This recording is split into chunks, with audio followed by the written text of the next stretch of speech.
I was forced to say, okay, diet is causing this stuff for me, right?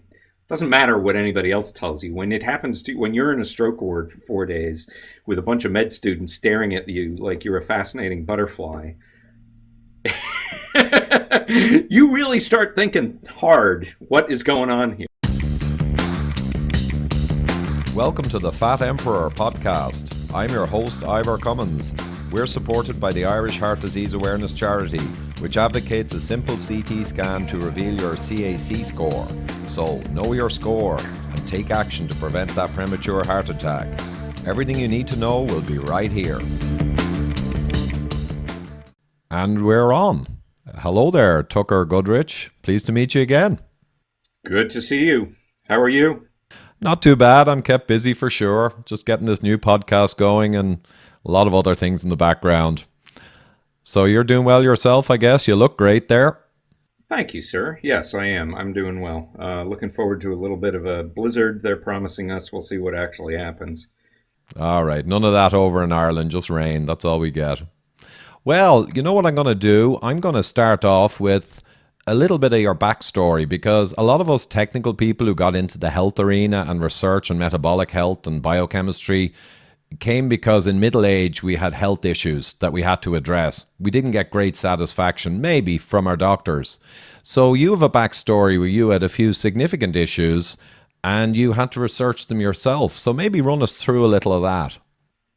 Yeah, so that, in hindsight, I had had a long series of things that I might have realized were caused by diet, but didn't put it together until later. What triggered me to realize something was going drastically wrong was when I seemed to have a stroke when I was 38 years old and spent 4 days in a stroke ward in a local hospital. The final diagnosis, after I did some work with the doctor, was a migraine, but it was a migraine that left me with a tiny bit of brain damage and a resulting speech impediment, which luckily only I really noticed, but he was able to test for it and confirm that it existed. It's since cleared up, but it's rather shocking to have that happen when you're 38 years old and you're standing there surrounded by a professor of neurology and all of his med students, and they're telling you, "You're fascinating. We never get anybody your age here in the stroke ward." Right. That's exactly what I want to hear, guys. Thank you. 2 years later was acute diverticulitis, which is basically a perforated colon.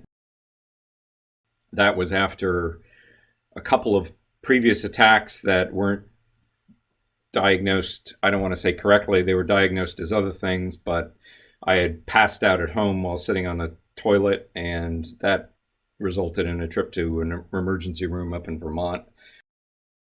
And, that was pretty sufficient at that point to get my attention that something was going drastically wrong.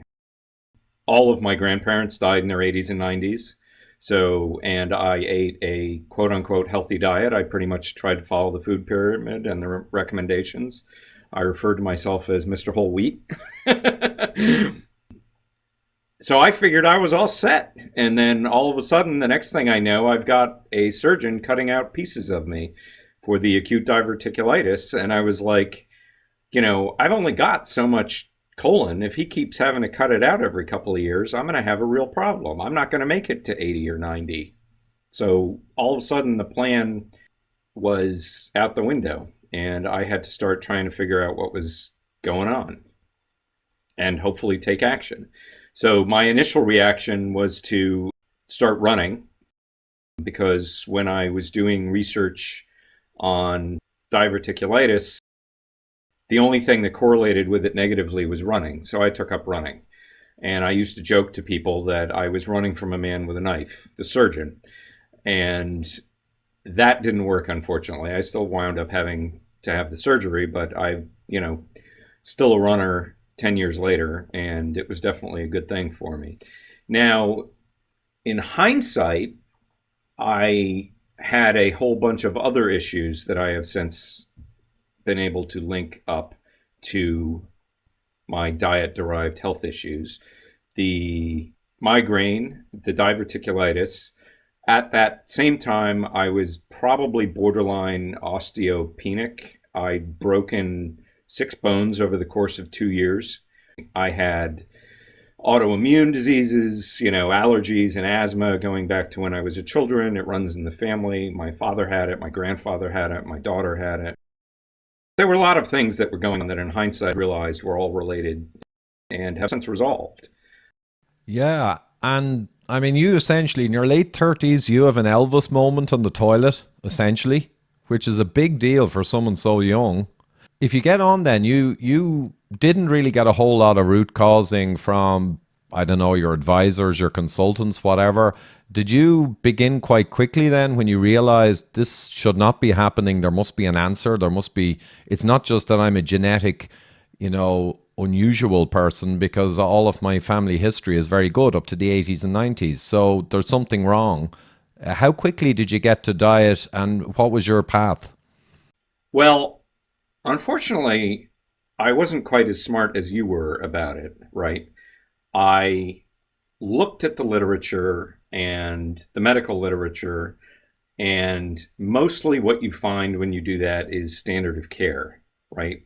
Which is almost like being in an echo chamber, because that's what the doctors look at. So what I saw online basically reaffirmed what the doctors were saying. I wasn't able, with my conditions, to go. Um, I did the research that got the doctor to change my diagnosis from a stroke to a migraine.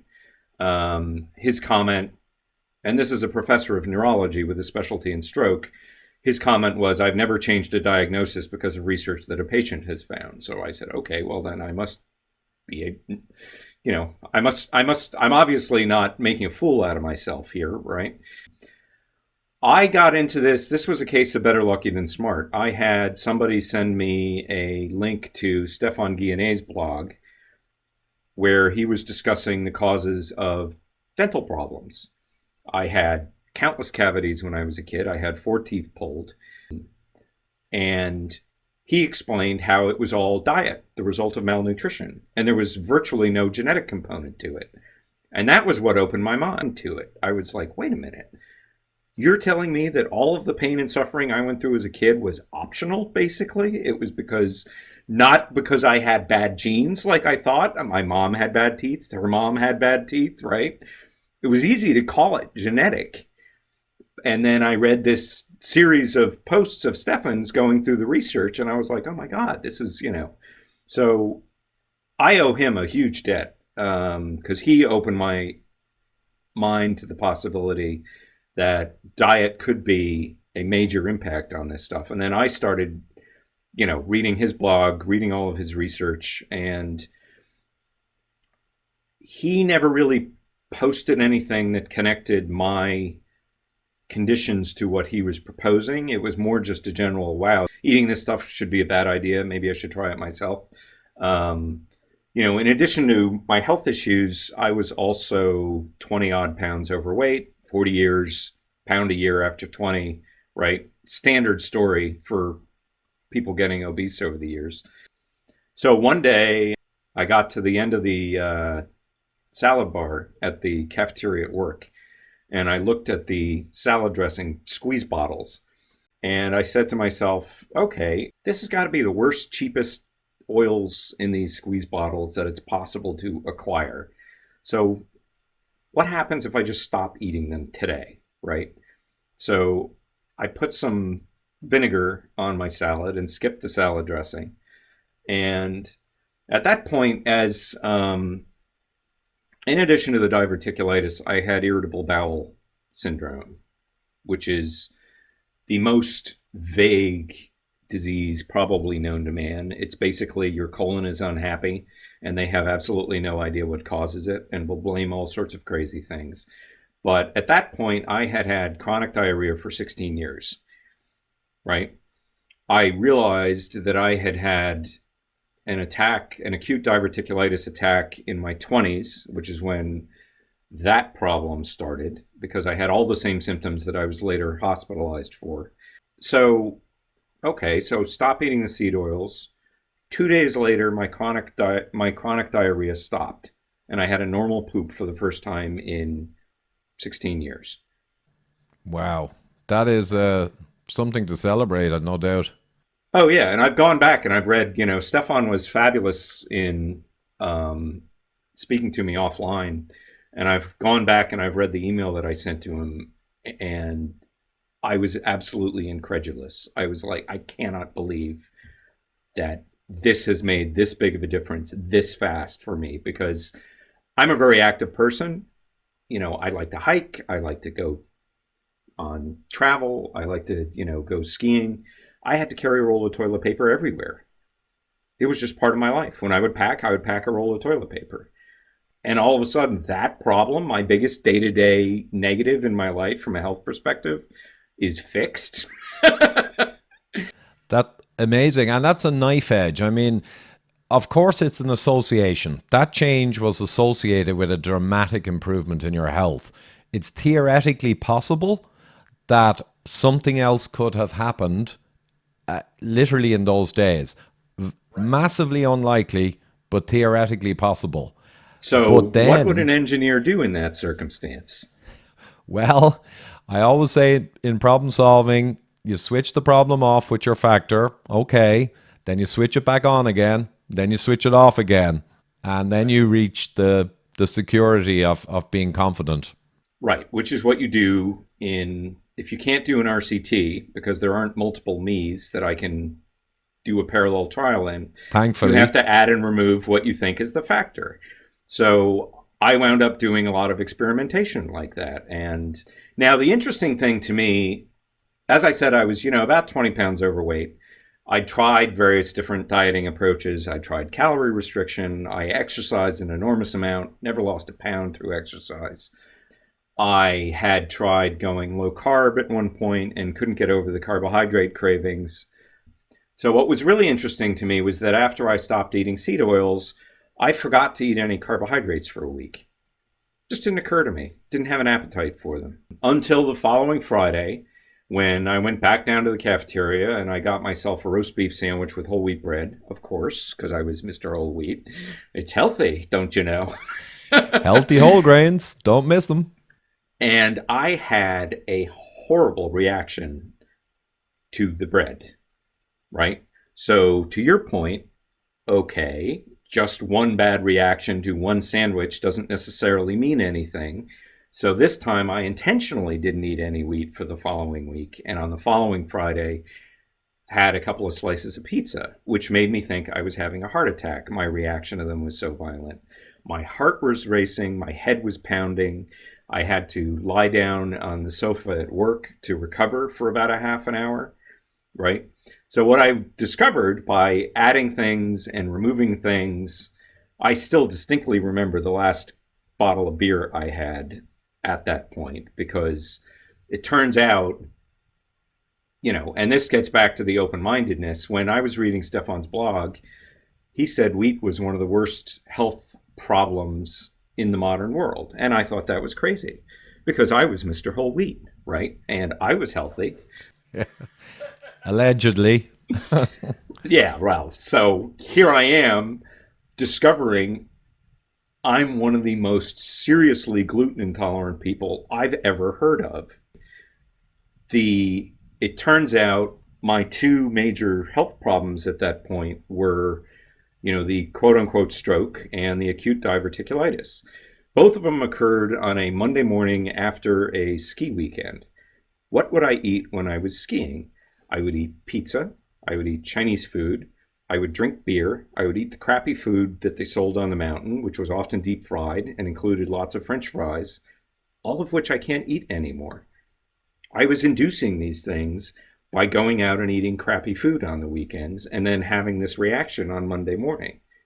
Quite an extreme reaction too. I mean, some people can handle a lot of these problematic foods, and then some people have enormous reactions. Now, what you're describing there is, because today we're going to be talking predominantly about the seed oils, the vegetable oils, the omega-6 fats. But in there, in your discussion, you've also got a lot of the other problem foods like wheat, refined carbohydrates, And that the point about the lack of carbohydrate craving is a crucial one, which is why I include it. Because while it did uncover my gluten intolerance, which was the cause of the stroke, and by stroke, I'm not exaggerating, I went partially blind and was unable to speak. So I started looking at this, a little bit about my background. I've been on Wall Street for almost 30 years. I got sucked into the technology business. I am not a trained technologist, but kind of self-taught. We would have problems at work, and I would figure out how to solve them, and it usually involved some degree of technology. And it got to the point where I was the chief technology officer for a major hedge fund with a team of computer science graduates working for me with my, partial history degree. It's a fairly funny situation. And I was the ultimate problem solver. I designed a lot of the systems, and when other people couldn't figure out what was going on, why we were having problems, they would come to me and I would sit down with them and help figure things out. So I have this, tried and true problem solving mindset. Practical engineering. And that's where nature beats nurture, where natural talent and aptitude blows away academic training often.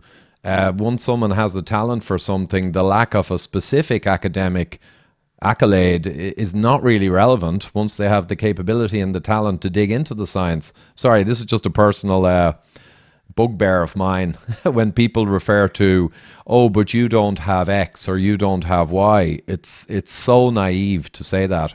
Yeah, that's a whole nother topic, the problems I had with the various comp sci people who worked for me over the years versus the guys who, had a love for it and taught themselves. But anyway, so once my mind was opened, and I mentioned the open mind part because I often hear people saying, well, you won't consider the alternative hypothesis to the position that I now hold. I started there and gave it up because I was forced to, right? Through an extremely unpleasant series of incidents, I was forced to say, okay, diet is causing this stuff for me, right? Doesn't matter what anybody else tells you. When it happens to when you're in a stroke ward for 4 days with a bunch of med students staring at you like you're a fascinating butterfly, you really start thinking hard, what is going on here? So I was curious about why had all this happen to me when I was doing everything right? I was doing what everybody told you to do. I was eating reasonably low fat. I discovered when I stopped eating seed oils, because I didn't know what I was doing, I'm one of the only people you'll ever talk to who actually induced rabbit starvation in himself. Because it turns out the only source of fat I had was seed oils. And I went without any fat for 2 weeks and got to discover what rabbit starvation was. It's miserable. Now that's an interesting, we don't want to divert too much, but yeah, so just for anyone listening, rabbit starvation is when people only have access to very lean meat, low fat meat, like the explorers who had rabbits that in the winter they had very little fat and ate a lot of lean meat and very little else, and they actually have this dreadful condition develops. So you were essentially eating a low fat diet of which the fat in that diet was largely made up of healthy polyunsaturated vegetable oils. Yes. Yes. Whoa. Without realizing it, right? That's what I was eating. And when I stopped eating the vegetable oils, what I was left eating was basically protein and vegetables. As I said, my carb cravings went away, and I was doing that experiment. And I wasn't really eating any fat because it hadn't occurred to me that you had to eat fat at that point. So when the rabbit starvation hit, I was like, oh my God, I have to, I started craving fat, like an insane craving for fat, to the point where I drove to the supermarket on the way home, because at that point I'd read enough about quote unquote healthy fats that I bought a jar of coconut oil and went home and ate it with a tablespoon. Wow. Good on you, man. And it felt great. And then I induced rabbit starvation in myself again, because I didn't realize you have to eat fat every day, not just every 2 or 3 weeks. So that was the second time, was cooked up a pound of bacon and ate the whole thing for the fat. And oh my God, it was the most fabulous experience of my life. You know, Yeah, being in excellent. rabbit starvation and eating fat, you cannot imagine how good it tastes. It is just mind boggling how good that felt. Yeah, there are mechanisms that instinct kicks in, and it does push you towards certain foods, whether it's cattle licking salt licks, or chewing up to get minerals, dirt. This occurs. Instinct kicks in. Actually, my own son, it turns out, is a double ApoE4. And when he was very young, he used to, oh, he could barely crawl, but he would find his way to the butter dish and he would eat butter and he wasn't interested in anything else. He would go and eat butter, and we found it very amusing. Of course, back then I didn't know any of this. But it turned out he was profoundly vitamin D deficient. We were feeding him a healthy, low fat kind of diet in our ignorance. And his instinct was making, when he got hold of butter, he would just eat it by the chunk. And we couldn't stop him. It just goes to show you, yeah, evolution works. Yeah, evolution works. It's a funny thing. And you need to, and it's also a good point that you need to listen to your cravings to a point. Yeah, I mean, the false cravings of the modern carb-sozzled population craving pizzas and Coke, no, but in the proper context, yeah, yeah. Proper context, yes. The cravings are very important. And we can get into all of that. I started looking at this as an intellectual problem. Why was I doing everything right? And I got so sick, and I was basically by dumb luck ever able to figure out what was causing all of my health problems. And I mean, I thought my problems were probably from wheat because my own reaction to it was so severe. So I did a lot of reading on that and went through all the literature and came to a very good understanding of what is and isn't caused by wheat. I looked into seed oils for years and wasn't really able to get anywhere until Nina Teachoulse's book, Big Fat Surprise, came out. And in her chapter 9, she discusses vegetable oils briefly and mentions what vegetable oils turn into when they are cooked. And having kind of run into a dead end on the seed oil research on my own, one day I said to myself, they turn into this poison.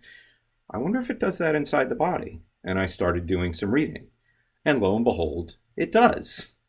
Eureka. Right. So again, back to the engineering mindset. These chronic diseases, including obesity, but we've got obesity, heart disease, diabetes, cancer, autoimmune diseases, all of them have a couple of traits in common, right? They all tend to occur in the same people. One, right? So if you're obese, obviously you're more likely to be diabetic, and you're more likely to get heart disease, and you're more likely to get cancer, and you're more likely to have an autoimmune disease. So they're all sort of clustering together. They're all new in human history. Now, while lots of these diseases existed, have existed for all of human history, probably, they weren't pandemic the way they are today. I mean, the obesity rate in the United States used to be 1%. Now it's what, 30%? Overweight in the United States, whatever it used to be, now it's like 60%, right? The number of people in the United States who are considered quote unquote metabolically healthy now is at like 12%. Yeah, I saw that recent paper. 88% failed metabolic health criteria. So it's insane. Right. So heart disease, people, there's a long history of heart attack. Heart disease only became a common disease in the 20th century, in England, in America, right? And there are studies, if you go back and you look at that, where they compare populations. Like they look, there's one fascinating study that looked at the Koreans, the Japanese, and Africans and compared their heart attack rate in their native environments, and then looked at similar genetic people in the United States. The heart attack rate for African Americans was similar to white Americans, right? The heart attack rate for Nigerians in Nigeria was 0, confirmed by autopsy.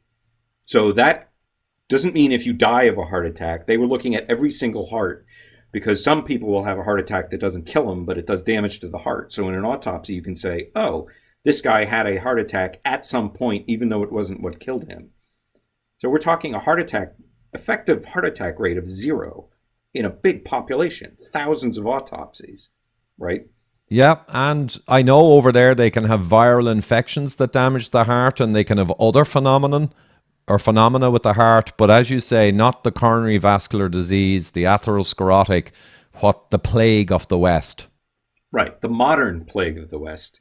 So if you're looking at this from an engineering perspective, you've got a bunch of criteria that you can use to narrow down what are the possible candidates. Right? First off, that study eliminated the possibility that it's genetic because they looked at people of similar genetic backgrounds and saw a huge divergence in disease, right? People's genes don't, if you're Japanese, your genes don't change because you move to Los Angeles. Yeah, it's 15,000 to 20,000 years for a significant genetic kind of change. So absolutely, this is 30, 40 years, yeah. Right. Doesn't happen in a single generation. Obesity, same thing. Japanese people move from Japan to America, they start getting American-style obesity. In Japan, currently the obesity rate is 3.5%. It's the lowest of any industrial country, right? But if you're Japanese and you move to America, or if you stay over there, you start, it's clearly not genetic. We've ruled out genetics. So the next time your doctor tells you, oh, you just have bad genes, it's baloney. Okay, so we've now determined that it's clearly an environmental cause, right? One of the things that's been proposed is there an obesity virus? There are adenoviruses that will cause obesity in animals. That's an interesting hypothesis. Now, one of the things about viruses is they tend to be very species specific. So people generally, viruses can jump from species to species, but it's pretty rare. Generally, people get people diseases, monkeys get monkey diseases, pigs get pig diseases. Every animal that eats a human diet, right? Dogs, cats, rats, pigeons, laboratory animals are all having an obesity epidemic, right? Wild animals are not. So wild rats, they're skinny and lean. Rats in New York City eating human garbage, they've got an obesity epidemic. They've actually, I saw a recent report, rats in the city are becoming diabetic at a high rate. Yeah, you literally can't make this stuff up. So, okay. So we can narrow it down to, from environmental, it's the food. It's got to be the food because it's affecting all these different species.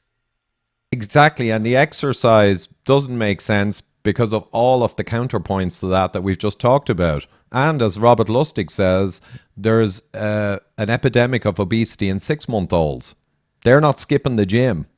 Right, and the rats in New York City, they're not kicking back and watching Netflix on their sofas. I mean, they're still rats. They've still got to do rat things to get their food, right? And I mean, the exercise, we won't get into that. That's a big topic. That's been pretty clearly debunked as a problem as a cause of all of this. There's no question that exercise is not causing all of these epidemics. Exercise is a wonderful way to be healthy. Let's be clear about that. And it's the best way to lower your risk of all diseases, right? So huge fan of exercise. But lack of exercise isn't what's causing all of this. Then we have what's probably the most contentious point, which is, for instance, if you talk to a cardiologist about heart disease, he will tell you, oh, it's LDL is the cause. What he's saying, therefore, is that genetics is the cause. Because we have LDL because of our genes, right? That's how we're programmed. Somewhere we have a gene that tells your body to make LDL for whatever reasons, right? And yet we know that 100 years ago, 150 years ago, nobody was getting heart disease. It wasn't because we didn't have LDL, right? LDL isn't a recent infection that's afflicted the human race, right? We know that for a fact. But if you understand the history of these diseases, a claim like LDL causes heart disease fails immediately because then you say, well, why didn't anybody get heart disease 100 years ago? Why were Americans not getting heart disease 100 years ago? Why were the English not getting heart disease 100 years ago? Right? Something was added, since we've already established it's dietary, something was added to the human diet over the last 100 years because we didn't have obesity 100 years ago. We had very low rates of diabetes, very low rates of heart disease. Cancer is a recent disease. Yeah, and that is contested, but I have a paper that goes through the data that Polynesian women have 5 to 6 times lower rate of breast cancer than American. All Asian women. All Asian women. It happened to be a paper on Polynesian. Yeah. I'm just being really, really purist here. So yeah, no, there's another paper that shows it for all Asian women. Oh, right, okay. Throughout yeah. Asia. Yes. But when they moved to America, the paper observed within a couple of generations, they largely catch up. So, and it's acknowledged by other experts that it's overwhelmingly not a genetic disease, really. There's only around 10% of cancers that are truly genetic with very strong disposition. Broadly speaking, it's an environmental disease. And I always say to people, like, look at the chimney sweeps in the 18th century. The boys had scrotal cancer rates that were enormous. It was almost unheard of. But they had for rates anybody that were who wasn't a chimney sweep to get it. Yeah, and lung cancer, we know. But just take those and extend them to most cancer generally is environmental. You can argue whether it's diet, you can argue it's pesticides, you can argue what in the environment is causing the cancer, but you can't really argue it's not an environmental disease, mostly. Right. And there are viral causes of cancer also, like Epstein-Barr causes a couple of different kinds of cancers. But to your point, that's part of the environment. Yes, absolutely. And yes, that's one of the key points about genetic diseases, is that there are genetic diseases. There are genetic diseases that predispose you to heart disease and obesity and probably diabetes, although that's a whole nother question looking at like type 1 diabetes. But the thing that actual genetic diseases, severe genetic diseases have in common is they're all rare because they're bad for you. They tend to kill people. Therefore, they don't reproduce. Therefore, they can't be too common in the population or people die, right? I mean, there are populations that have higher rates of genetic diseases, and it's kind of a big deal. You know, they're well aware of it, and it's been going on for thousands of years. It's not something that started up in the last 100 years, right? So, and the genetic makeups that make you susceptible to these modern diseases, again, it's the environment overwhelmingly that's the cause, but the genetic trait to be susceptible to your LDL getting oxidized and damaged, or susceptible to building up liver fat, all of these things went through evolution and survived and remained because there wasn't the offense in the environment to make that susceptibility be a problem. But 20th century, boom. Right, and which gets, there's a concept in toxicology called lethal dose 50, which is the dose of a poison that will kill 50% of the population that it's given to. Now, what kills one half and lets the other half live is their genes, right? But what's causing it is the poison, not their genetics. That's a great analogy. Now, I haven't used that one before. LD50, I remember it. That's true. Yeah, absolutely. Well, LD50 is an important concept, but it's a real key to understanding the onset of chronic diseases, that there are genetic factors that can predispose you to susceptibility, but those aren't the causes, right? And too much of medicine spins their wheels looking at genetic causes for clearly environmental diseases, and it's an enormous waste of resources, in my view. Yeah, I agreed. So we've got a bunch of, through a little bit of analysis, we've got a bunch of things that point us to what could be the possible cause, right? It's new, it's dietary. It is something that travels around with what I'll call the American diet, because we have books and loads of epidemiology showing that as soon as any population starts eating the classic American suite of foods, they get all these diseases within a generation, right? And the most interesting point is there is, scientists know how to cause all these diseases in lab animals you can call up a company called Research Diets and order Research Diet D14292 and feed it to your pet, and it will become obese and diabetic, right? So, by process of elimination, whatever's the cause has to meet all of those criteria and be in the research diet that is the standard in science to cause these diseases, right?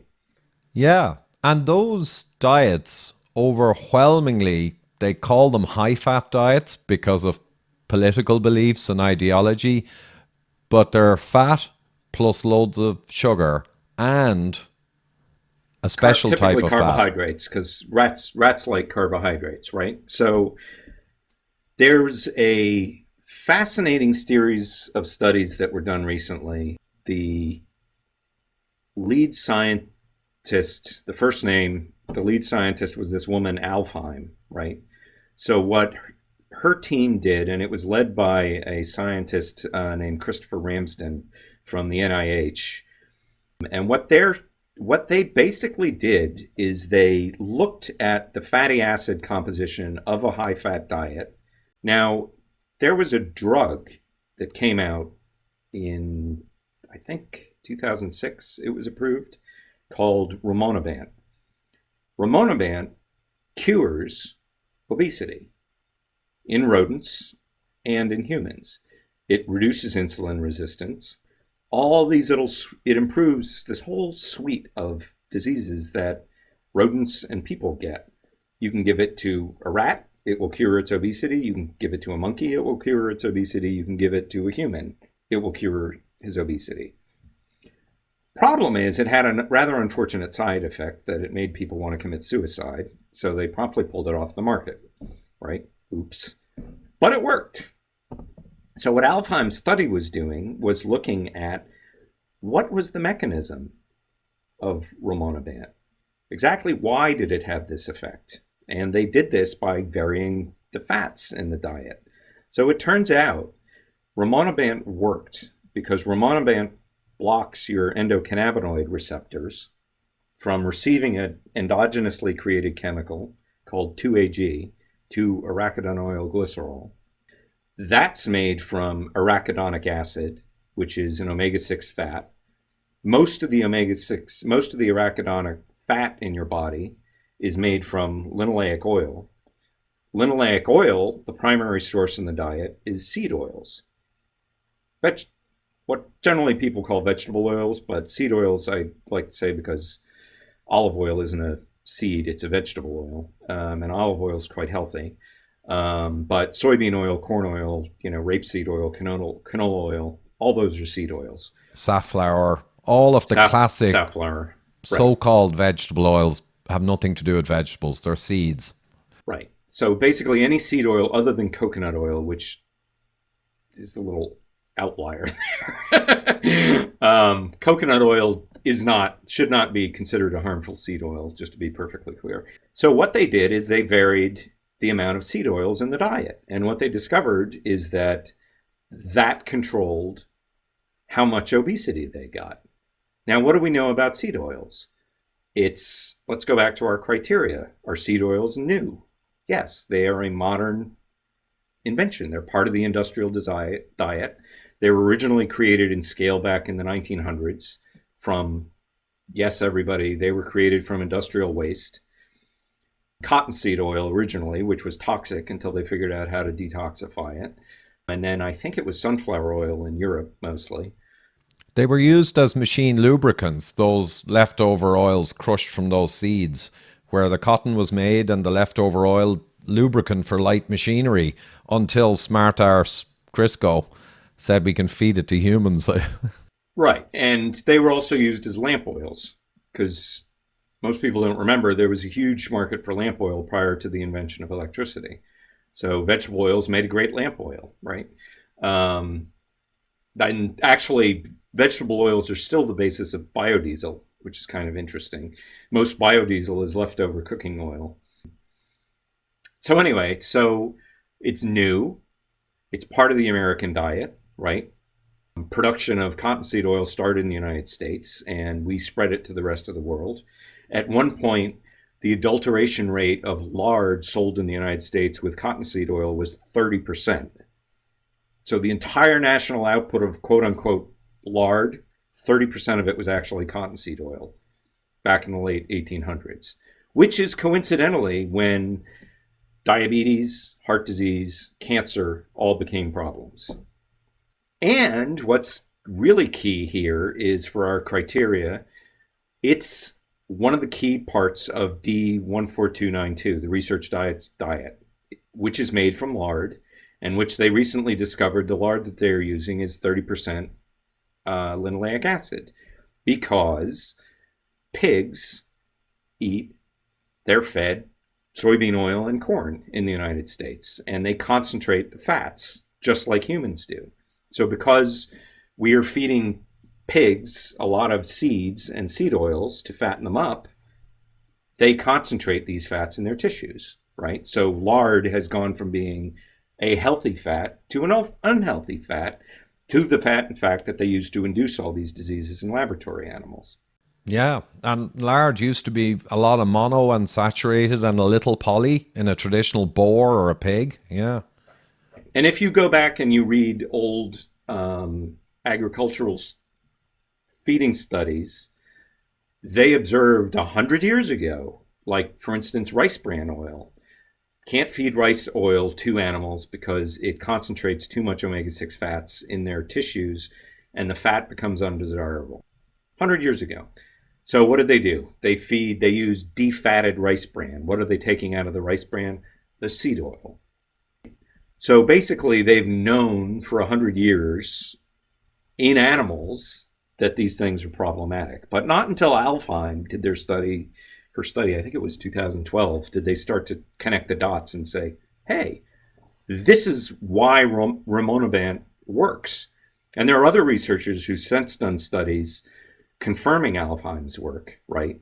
Rimonabant obviously was pulled from the market for humans, but you can still use it in animals. And it's now the most promising. What they're trying to do is block this action in the stomach, because that's where it starts. So now we've got a pretty good candidate, right? It meets all of our criteria. We know that it causes obesity in humans, right? Because that's the mechanism of this drug rimonabant, which blocks obesity in humans. We know that it works in animals because they've done the interventional experiments, right? We know that it fits all the criteria for our candidate for the root cause of all this stuff, right?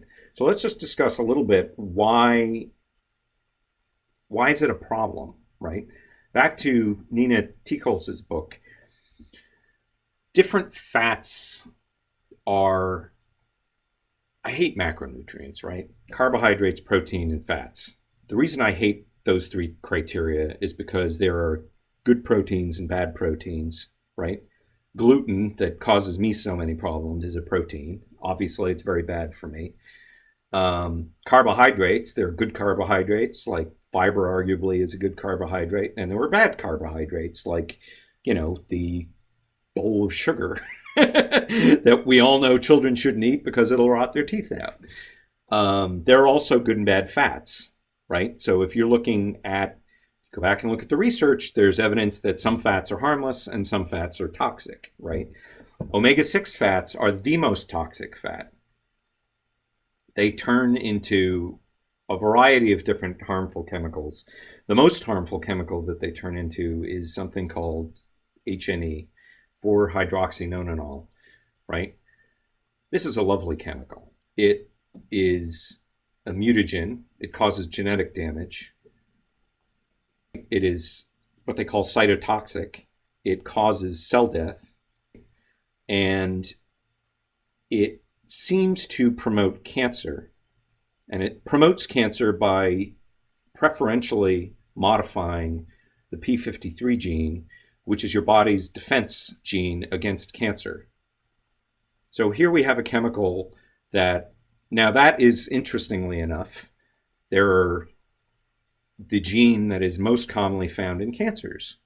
Wait a minute. So we have a chemical that we are feeding to people that modifies a gene that allows cancer to happen, and it's the most common cancer mutation that we find when we look at cancer mutations. In all of the cancers, lung disease, breast cancer, liver cancer, all of the cancers that have gone up in association with the modern diet. So we're looking at a clear mechanistic pathway from what you're putting in your mouth to genetic damage, right? Now think about this. When foods are, if a chemical was introduced into the human diet, right, you have to assert that it's safe. Stuff that's been around for a long time, and this is going to be the core of my argument, stuff that's been around for a long time is considered to be generally regarded as safe, right? How do they determine if a chemical is dangerous? They feed it to animals. Right? So what do we know about seed oils in animal experiments? We know that it's required to induce cancer. Required, right?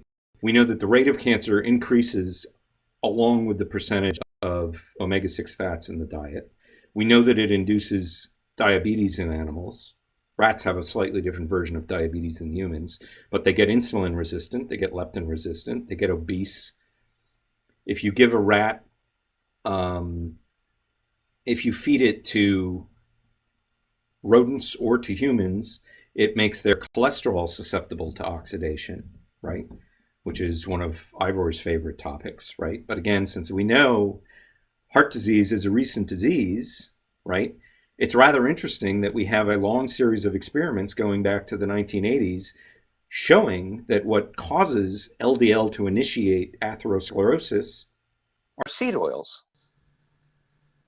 Yeah, and that would be hotly debated because, just to interject, the orthodox suggestion is that native, undamaged, non-oxidized, healthy LDLs go into the endothelium and into your artery wall, and thereupon they get trapped, some of them, and they become oxidized in their trapped state.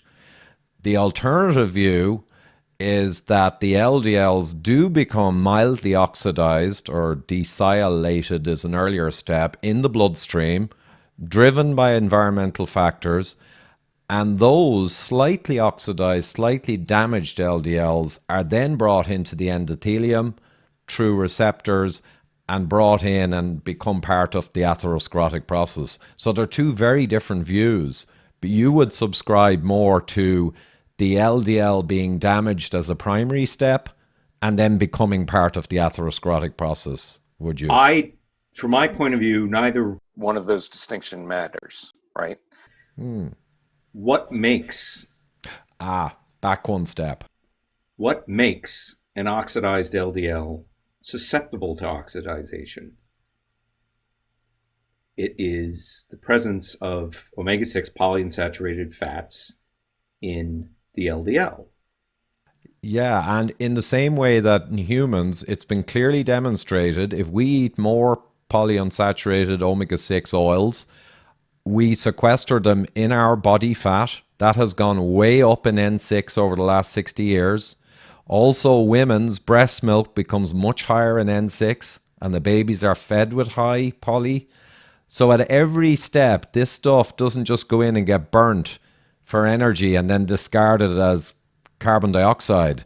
This becomes incorporated into all of our cellular membranes, including LDL particles, lipoproteins, yeah? Exactly. So where it gets oxidized in the body is an interesting question, but it's really beside the point. Because again, from an engineering standpoint, we know it's environmental. What's the environmental trigger, right? Well, we know that we know this in human experiments. We know that what makes LDL susceptible to oxidation, and just, for the audience to be perfectly clear here, the two fellows who discovered the LDL receptor and got a Nobel Prize for it were two doctors named Brown and Goldstein. Right? Yeah. Right, okay. So first they discovered the LDL receptor, which explains how LDL gets taken up into cells, okay? The next thing they tried to do was take LDL, and the first step of atherosclerosis is what they call the formation of foam cells, right?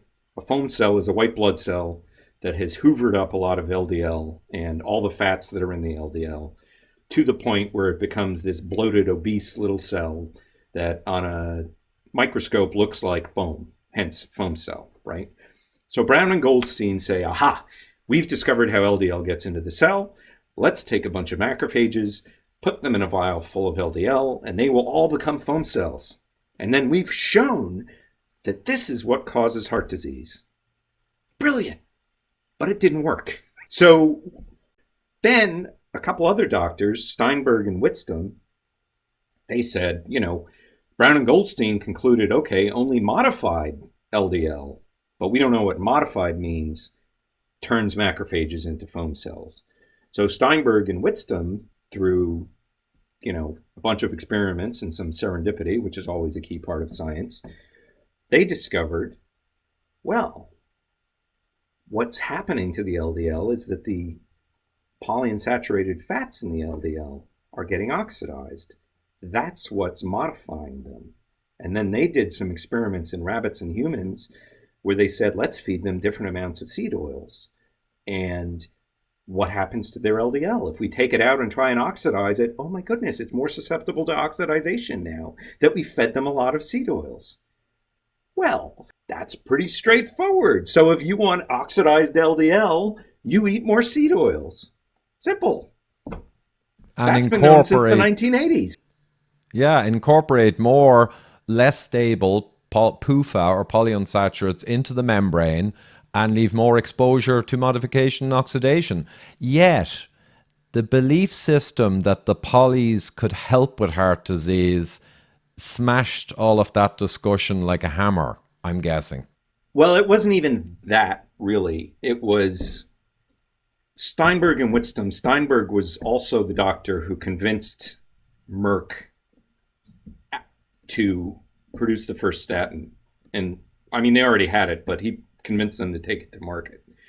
And I don't know this. He wrote a very interesting book that I have not read yet. But what I suspect happened is that after they did the experiments demonstrating that the problem in heart disease was the food supply, they probably said to themselves, okay, well, we can't change the food supply, right? Is there anything else that we can do? And there's an argument and there's some experimental evidence that, I mean, we don't know why statins do what they do, but they do something. They reduce heart disease by a little bit, especially if you already have heart disease. And they also lower LDL, and they also, anyway, statins is a whole long other topic. But what I suspect he thought is we can't fix the food supply, but we can give people this drug, and we think it will make it better by reducing the amount of LDL, which we think will reduce the susceptibility of LDL to oxidation, which statins do.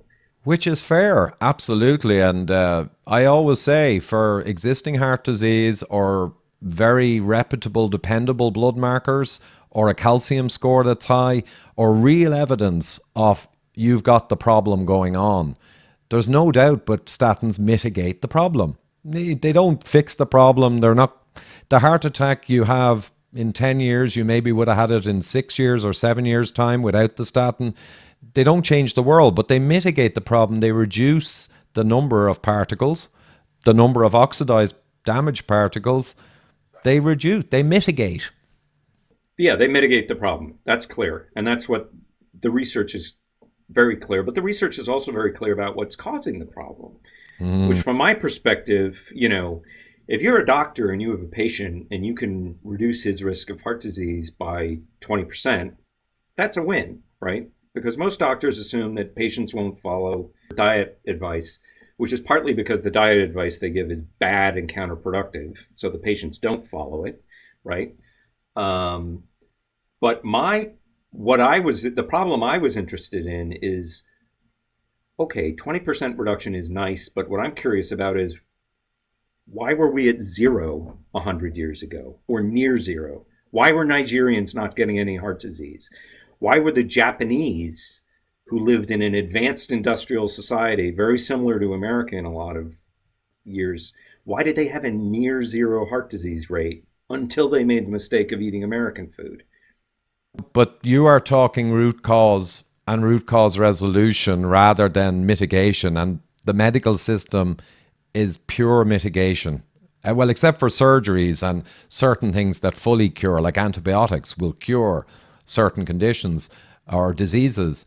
But the medical system is overwhelmingly mitigation. And root cause has no place in it because the root cause is nutritional and dietary. And that's just not really part of medicine to change those factors, really, except to read from the standard sheet. But the standard sheet says take more polyunsaturates, and that does include vegetable oils. Okay, and why did they say that? Okay, that's an interesting question. Why did Yeah, they they say believed that? it. They still do believe it, and they still Yeah. do recommend it. Okay, so one of the things that seed oils do, beyond a shadow of a doubt, is they lower LDL. So back in the 50s through, I think it was the 70s, they did a bunch of different experiments where they fed people more seed oils and looked at what happened.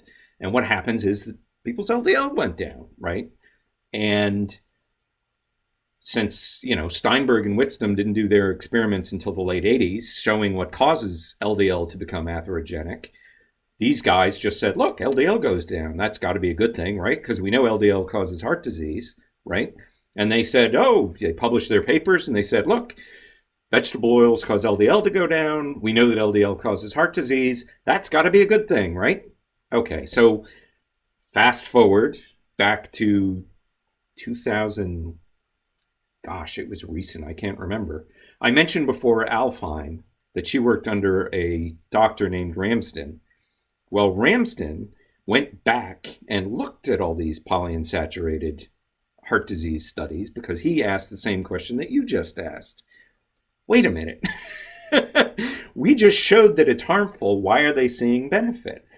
So he went back and talked to the original scientists and found the original data from these studies.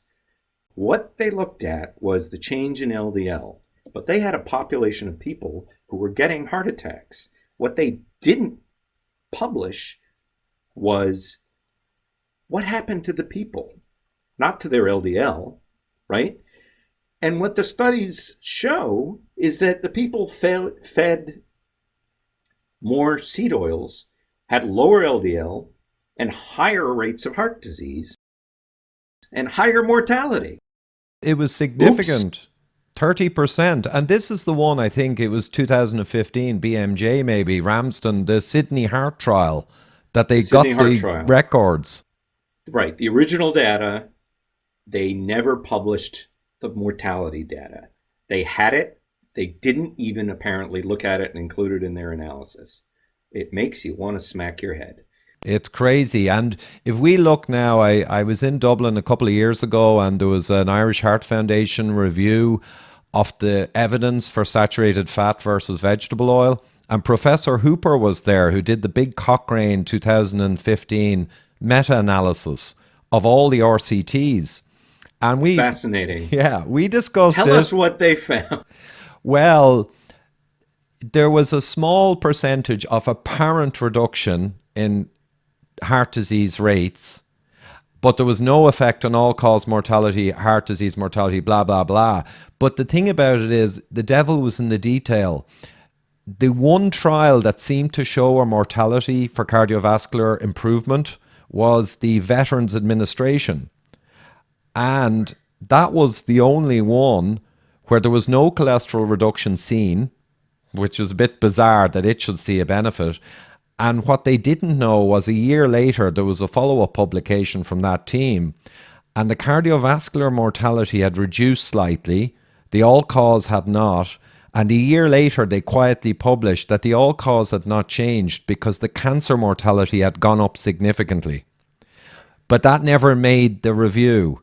So we've got the Sydney Heart, we've got the Helsinki Businessman Study, we've got the Veterans Administration, we've got a few more that showed the opposite of what we've been told, but they were all subdued and pushed aside. Well, what's interesting to note, though, Hooper published 3 different papers looking at polyunsaturated fats, omega-6 fats, and omega-3 fats. And I will confess, I have not read them all, because in total they're about 850 pages. But what they do show is that there's no significant benefit for heart disease from polyunsaturated fats. And getting back to, the LD50 concept, in epidemiology, which is the study of disease in populations, you have a real problem if every member of a population has the same disease causative factor, because you can't figure out what it is, right? It's like if you're trying to figure out what causes smoking and you're only looking at smokers, or what causes lung cancer and you're only looking at smokers, you're not going to see the difference between a smoker and a non-smoker because you're only looking at smokers, right? And a lot of these epidemiological studies, going all the way back to Ansel Keys, they're confounded by the fact that they're only looking at industrial countries. Yes. Because that's where the researchers are. Yeah. So if you're Ansel Keys, you can call your buddy in Italy and say, hey, we want to do a study. And your buddy will say, sure, that sounds fun. Let's do a study. And you wind up with a bunch of industrial countries that all look the same because they're all eating similar diets, right? And that's, sorry, go ahead. There may be a threshold effect. I've several papers on animal studies and seed oils and cancer, linoleic acid, back from the 80s and 90s. And then they suddenly tapered off. I think they got unpopular because the whole official policy was to tell people to eat them. They were a massive economic and food industry component. So I think these studies showing cancer problems or carcinogenic issues, they weren't very popular. But one of them was interesting. They looked at mammary cancer in rats, and they found that when you were a very low percentage of omega-6, there was a lower rate. But once you got to around 4% of the linoleic acid in the diet, you are now at a higher rate of mammary tumors in the rats. But after that, when you kept putting in more, up to 10% and more, it didn't get much worse. So they actually said in the paper, and it would be burnt at the stake now, this paper, but they said the truth. They said, well, look, it appears that more linoleic acid means more tumorigenesis, larger tumors, more problems. However, after 4%, there's a plateau. And they actually noted that today's population, the lowest linoleic acid consumers are around 4% or more. So they made your very point. It's going to be very hard to see an effect of linoleic on cancer because everyone's above the threshold. Exactly right. That's fascinating exactly right. Paper. That's exactly the point. But there are populations that aren't eating much in the way of seed oils still, right? There are the Tsimane Indians down in, I think they're in Bolivia, in the Amazon jungle. They are still basically living a horticulturalist lifestyle, right? They're hunter-gatherers, and then I think they farm yams. Something that they plant themselves, and they don't buy much outside food. Now, what's interesting is there's a correlation there between Tsimane health and motorboat ownership, right? So if you're somebody and you own a motorboat, you have worse health. And part of the reason seems to be that then you can get to town and buy food, okay. Right? And then there are the Okinawans in Polynesia who, same thing, they make their own food. They don't have any of these diseases, right? They even smoke, and they don't get cardiovascular disease. That's another long topic, but but this gets to a key point of the epidemiology, is that a lot of it is looking at populations that already have the factor in a high level. So you can't distinguish if you go between the healthy population and the unhealthy population. If you find healthy populations, there's a famous study from India in the 1960s. I think at the time it may still be the biggest epidemiological study ever done. The railway one, workers. So this was done by the chief medical officer of the Indian railway system, and he had, I think, 1.1 million employees and their families who were all part of his medical system, right? They got all their medical care through this guy. And when he heard he was doing all of these fascinating studies looking at, diet and various disease states in his employees, And one of the things that he looked at was heart disease, because he said, okay, this was just when the diet heart hypothesis was becoming fashionable, that saturated fat caused heart disease, right? This was like the 50s and 60s. So he looked at his population, and it turns out that in India, in the north and the south, you have very different diets. In the north, people mostly eat dairy fat, and they eat wheat, and they eat a bit of meat, right? And in the south, they tend to be more vegetarian, and they tend to eat a lot of rice, a lot of starch, and they tend to eat a lot more seed oils and less dairy. So they're basically eating, if you look at this Eat Lancet study that just came out, the recommended diet is what Southern Indians have been eating for a long time, right? Okay. So what did this fellow, Malhotra was his name, what did Dr. Malhotra find? He found that the Southern Indians eating the Eat Lancet recommended diet of lots of starch, lots of vegetables, little meat, and lots of polyunsaturated fats had 7 to 15 times the heart disease rate of the Northern Indians who are eating a high saturated fat, high animal product diet. I remember that. That was a stunning study, and it was well executed epidemiology. My memory was 7 or 8 times, somewhere up towards 10x. And in the it depended on association, exactly how he sliced the different. That was the range, 7 to 15 times. yeah, it was quite stunning. Even but 7 is a huge difference. It's exactly, and that's the point I was going to make, that we've got studies now where the World Health Organization, meat might cause cancer, red meat. It's 1.08 or 1.1 times risk. Yeah, that's 7 times. I mean, people just need to think for a moment. The other Eat Lancet reports coming out are epidemiology that carbohydrate, low carb may be bad for you. It's 1.2 approximately in a confounded epidemiological study. But here, as you say, 7 times. Now that's a massive hazard ratio. That's screaming causal. And if you look at the older study, the geographic spread of ischemic heart disease paper, which is the one that looked at the Japanese, the Koreans, and the Africans versus Americans, what's the multiple if your divisor is 0? Well, it's infinite. I would, yeah, I zero, effectively 0, I guess, is what they're saying. So well, maybe no, it's a if you're tiny comparing number. African Americans to Africans who have a 0 heart disease rate, you're looking at an infinite risk increase, basically. I mean, I'm being kind of cute. True. No, I'm just Tucker. I'm just nitpicking on. I'm sure the native Africans had an extremely low rate, like a close to 0. I'm just guessing. It was in fact 0 in the Nigerian wing of the study, and 0. that was over 4,000 autopsies.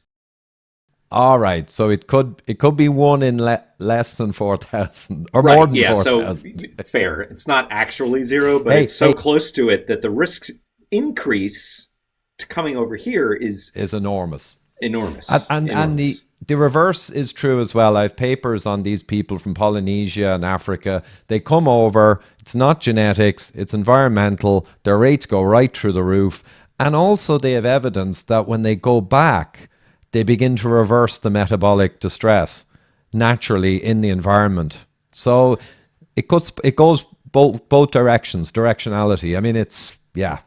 Right. And then the final, just to get away from the whole epidemiology topic, because it's kind of tedious and we have the mechanisms anyway, there's the Okinawans, right?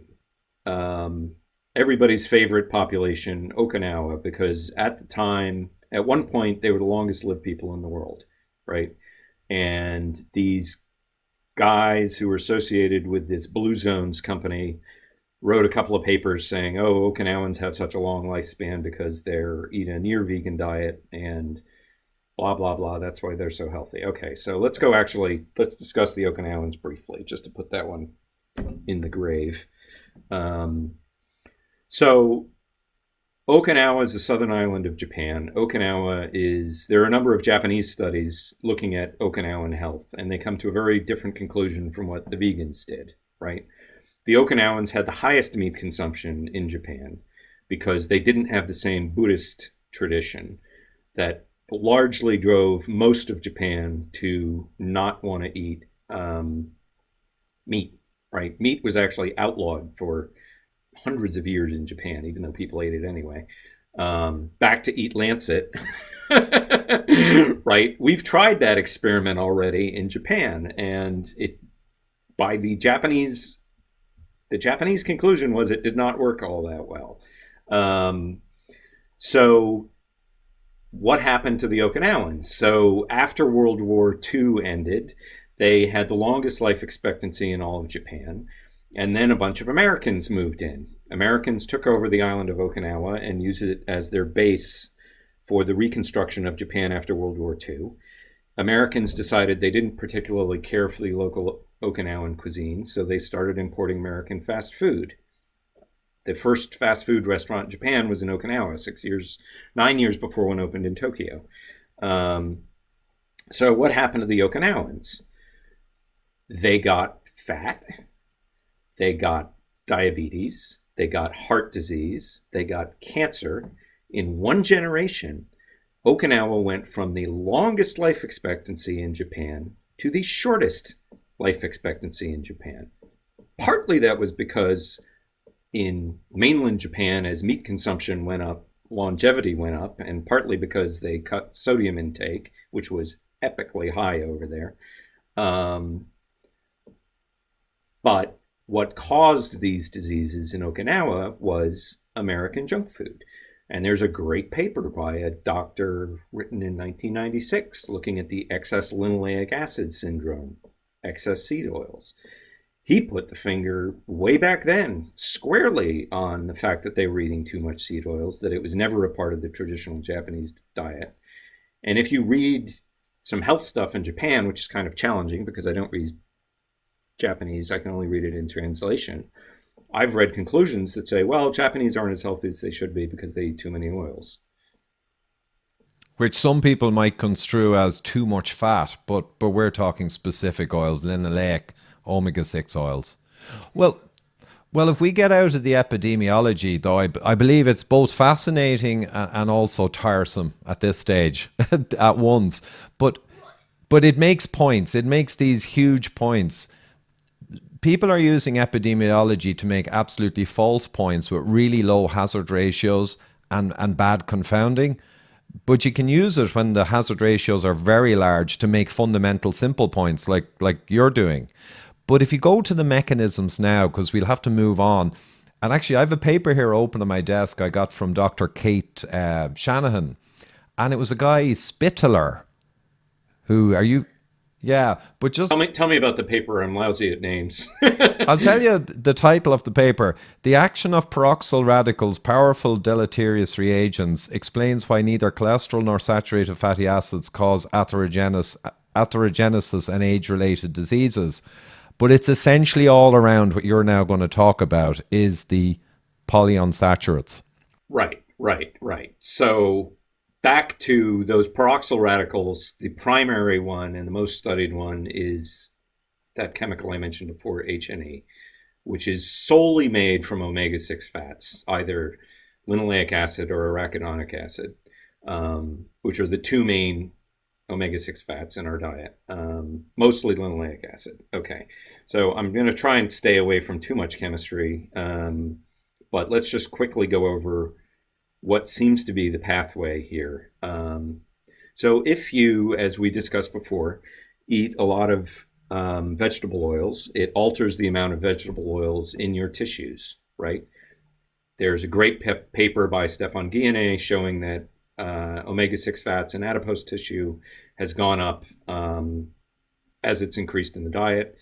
There are a lot of animal papers showing that within weeks, the amount in tissue changes, right? Based on what you're feeding the animals, both directions. So you can make it, omega-6 fat in tissues go up if you feed them more, go down if you feed them less. There are Steinberg and Whitstam's papers showing that, and there's a couple others showing that LDL oxidizability is controlled by omega-6 fats in the diet, right? So what happens here? What seems to be the pathway is one of these tissues that changes its composition based on your fatty acid diet is the mitochondria are the powerhouses of the cell, right? Mitochondria are, as we're learning more and more, key to health, right? One of the more perplexing aspects of all of these different diseases that we're discussing, obesity, Alzheimer's, all the neurologically degenerative diseases, cancer, Diabetes. diabetes, atherosclerosis, is something called mitochondrial dysfunction, right? Which is the mitochondria are not working correctly. They are, they can't produce as much power as they need to. And this causes all sorts of problems. They think that this is one of the reasons why people get insulin resistant, right? So there's a fascinating little study that, God, I think this one was also in 1996, where they took some rats and they put them on a standard rat diet, mostly carbohydrates, and they added seed oils to the diet first. So they wound up with two wings, one with regular rat diet, the other with rat plus seed oils. What happened to rat plus seed oils? They got obese, they got rat diabetes, they got insulin resistant, they got leptin resistant, and they got mitochondrial dysfunction. So the shape of their mitochondria actually changed as the function changed, right? The next thing they do, rats don't get human diabetes in that they don't get hyperglycemia. So they have to give them a toxin called streptozotocin to induce hyperglycemia.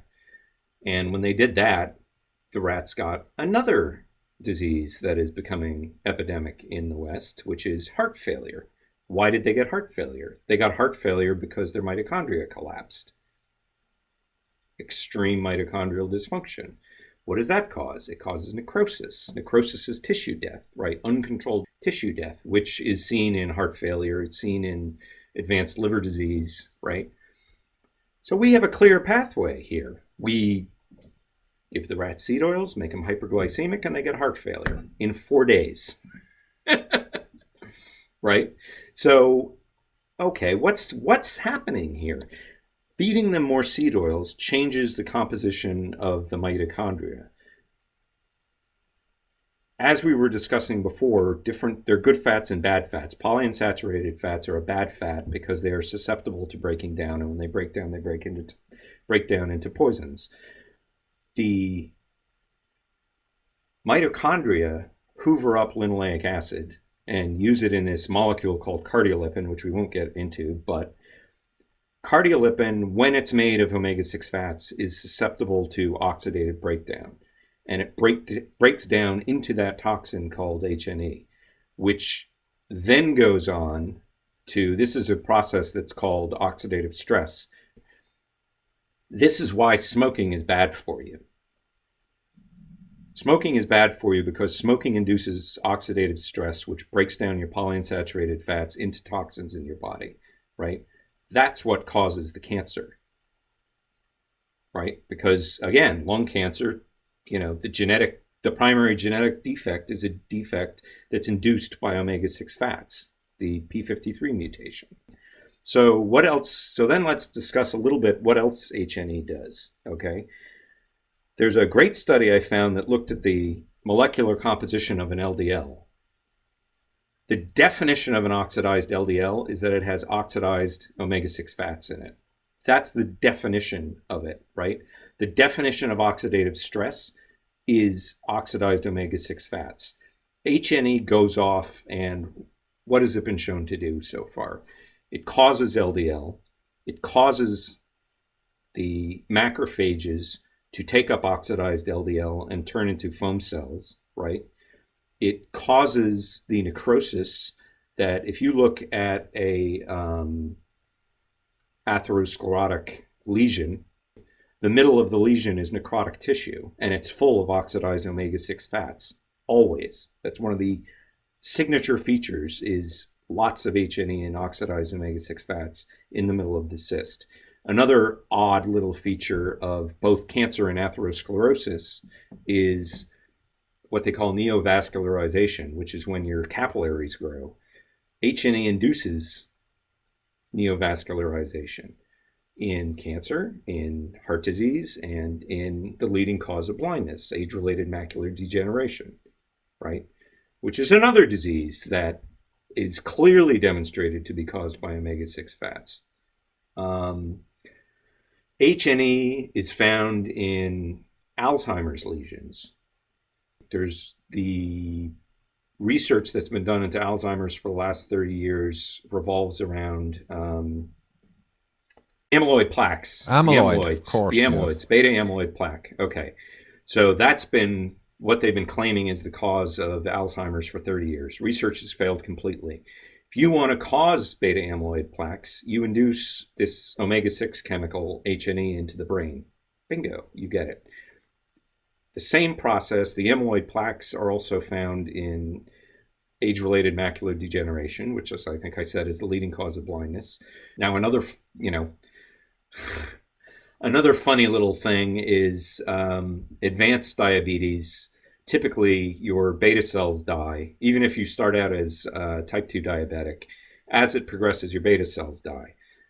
Oxidized LDL is one of the things that kills beta cells, right? It also induces the same beta amyloid production that we see in the brain of the Alzheimer's patient. So you basically got multiple places around the body where this one chemical is inducing the disease process.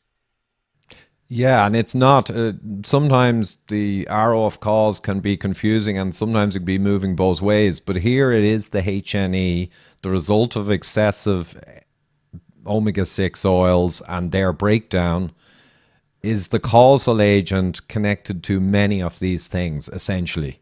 Right. So the next thing you want to do is try and turn the causal arrow back the other way, right? So what happens if we put people on a lower seed oil diet? Ramsden has done a couple of studies on this, but the most interesting one that I have found, the two most interesting ones I found, one was from India and one was from Poland. And in the Indian one, they took people who were, I think, eating safflower oil and had them switch to either canola oil or olive oil. And the difference between those three oils is safflower has the most omega-6, canola the next most, and olive oil the least. And now this was not the high omega-3 canola. It was standard canola that's just lower in 6. Right. And what they saw was that their insulin resistance ended and their obesity started going down. The Polish study did the same thing, except they actually tracked the chemicals that omega-6 fats break down into, not unfortunately HNE, but some of the associated ones. They took a bunch of people who had non-alcoholic fatty liver disease, which is another one of these diseases that has become epidemic. I mean, it becomes tiresome at this point to produce a list of all of them because there are so many, right?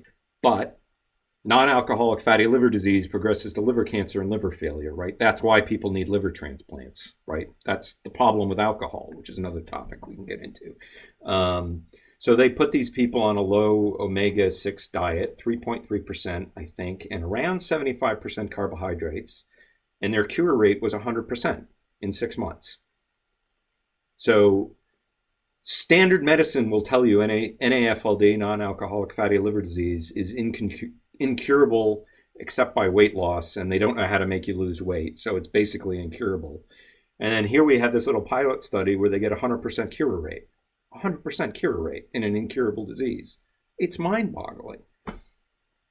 That is quite, and I remember you raised that study quite some time back. It was a fascinating study. And the thing was, it was uniquely removing seed oils. Now, what remained was probably a reasonably healthy diet.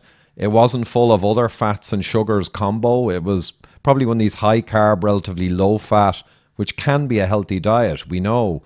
But it was the removal of the seed oils. And you there went through reversing the problem by removal.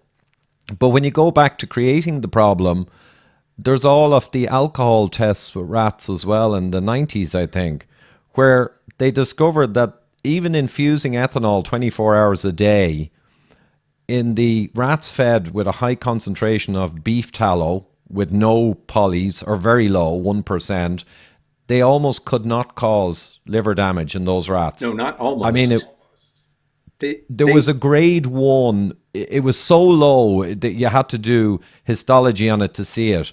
And then they put in the lard with extra linoleic acid, and you had significant grade 2 or 3, and then you had grade 4 with the sunflower oil. And they basically titled the paper, linoleic acid is required for liver damage from alcohol. That's exactly right. I mean, and we know that the non-alcoholic fatty liver is just the insult is more sugar rather than ethanol, but similar kind of thing. But the idea that the polys are actually requisite or required, that's a huge statement. Required. It's huge. And so we have that statement for two different diseases now. Non-alcoholic fatty liver disease, which is a modern disease, we should note, post-World War II. They literally used to think that patients who came in with non-alcoholic fatty liver disease were liars, because up until recently, they didn't know that it could happen without alcohol. So they would get these little old ladies coming in with fatty liver, and they're like, "Yeah, Granny's really, knocking back the gin and not telling us about it." But lo and behold, we know this so clearly. I mean, this is one of the more. They use soybean oil for what they call total parenteral nutrition, right? So if you have such a serious intestinal and stomach problem that you can't digest food, right? They give you this TNP intravenously, right? And they've been doing this in humans since the 60s, in humans, right? What reliably happens to these people when they are injected with soybean oil? They get liver failure. Yeah, I saw there was a juvenile there was a pediatric paper. You may have shared this around a year or two ago as well. Just run through that one, yeah. Yeah, so you take a human baby, right? No rats. Let's jump directly to the money here, right? Human infant with short gut syndrome, you inject them with seed oil, soybean oil, and they will get liver failure.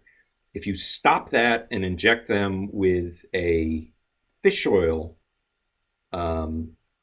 substitute, their liver failure cures. Human babies.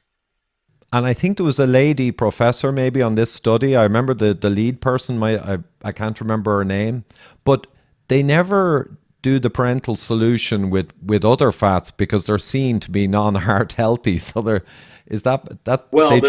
FDA just this year approved the omega-3 substitute for use in humans in the United States.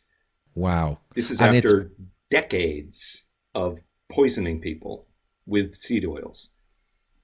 Yeah, it is quite shocking. So if you look at the overall evidence, epidemiological, experimental, mechanistic, beautiful papers like the one I mentioned, all the ones you're mentioning, overall, the overwhelming evidence is, why would you ever eat these industrially extracted with temperature and pressure and solvents oils anyway?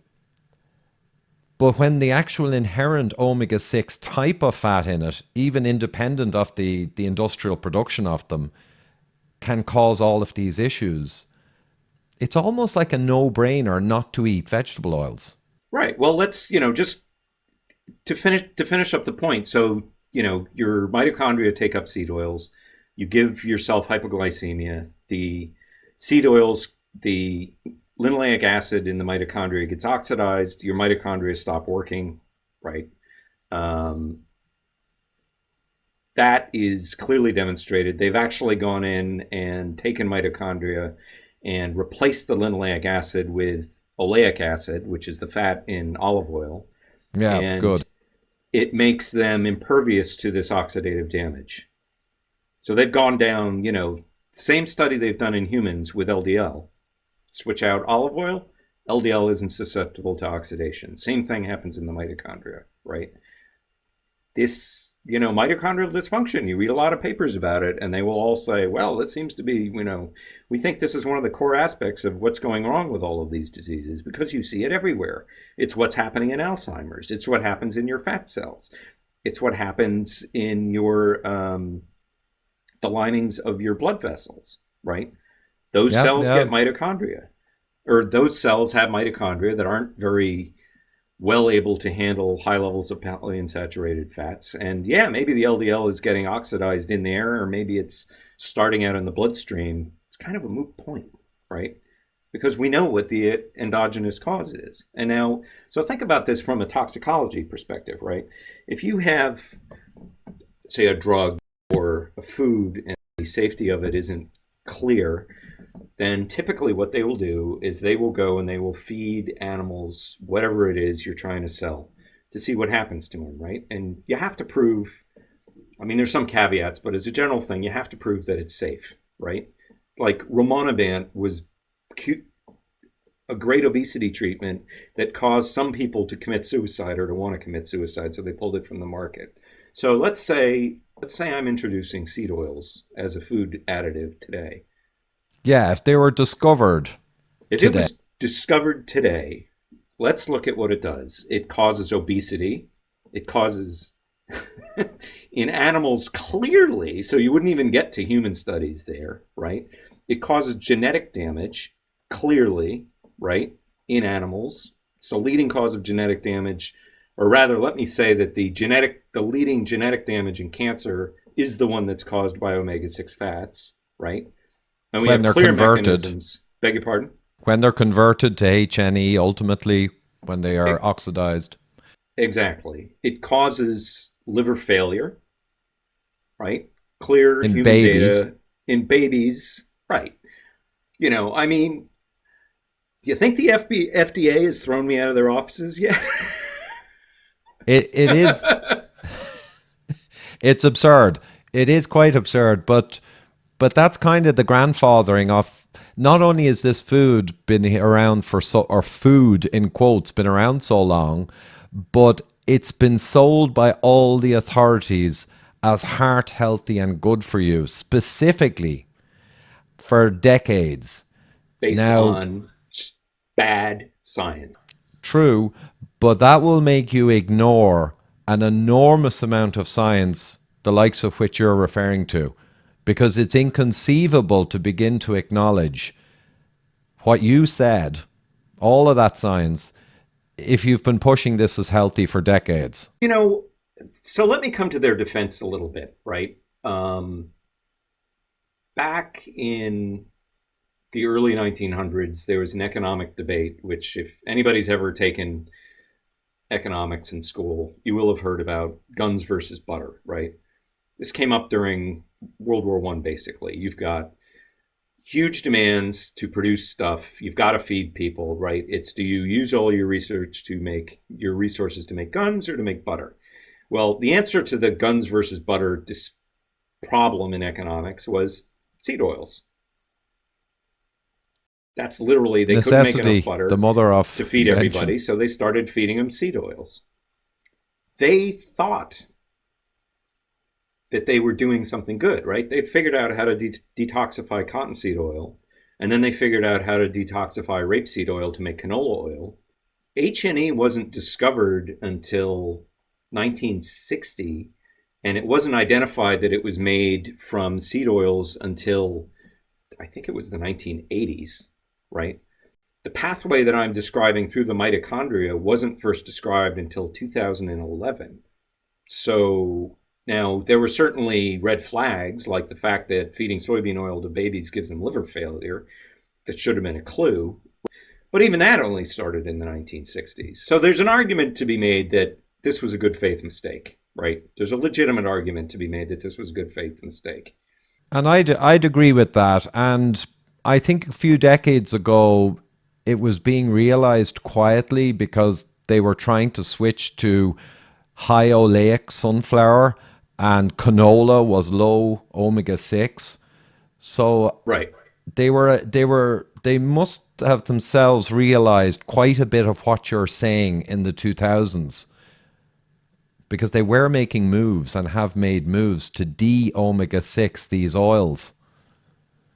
Yes, the industry is well aware of the problems, although there's my favorite seed oil study um, was summarized in the industry press as Plenish causes less obesity than regular soybean oil.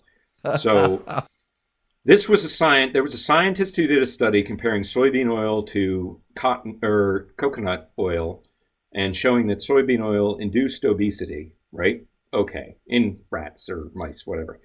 So Plenish is a GMO soybean oil that is made to have less omega 6 fats in it, right? Genetically modified.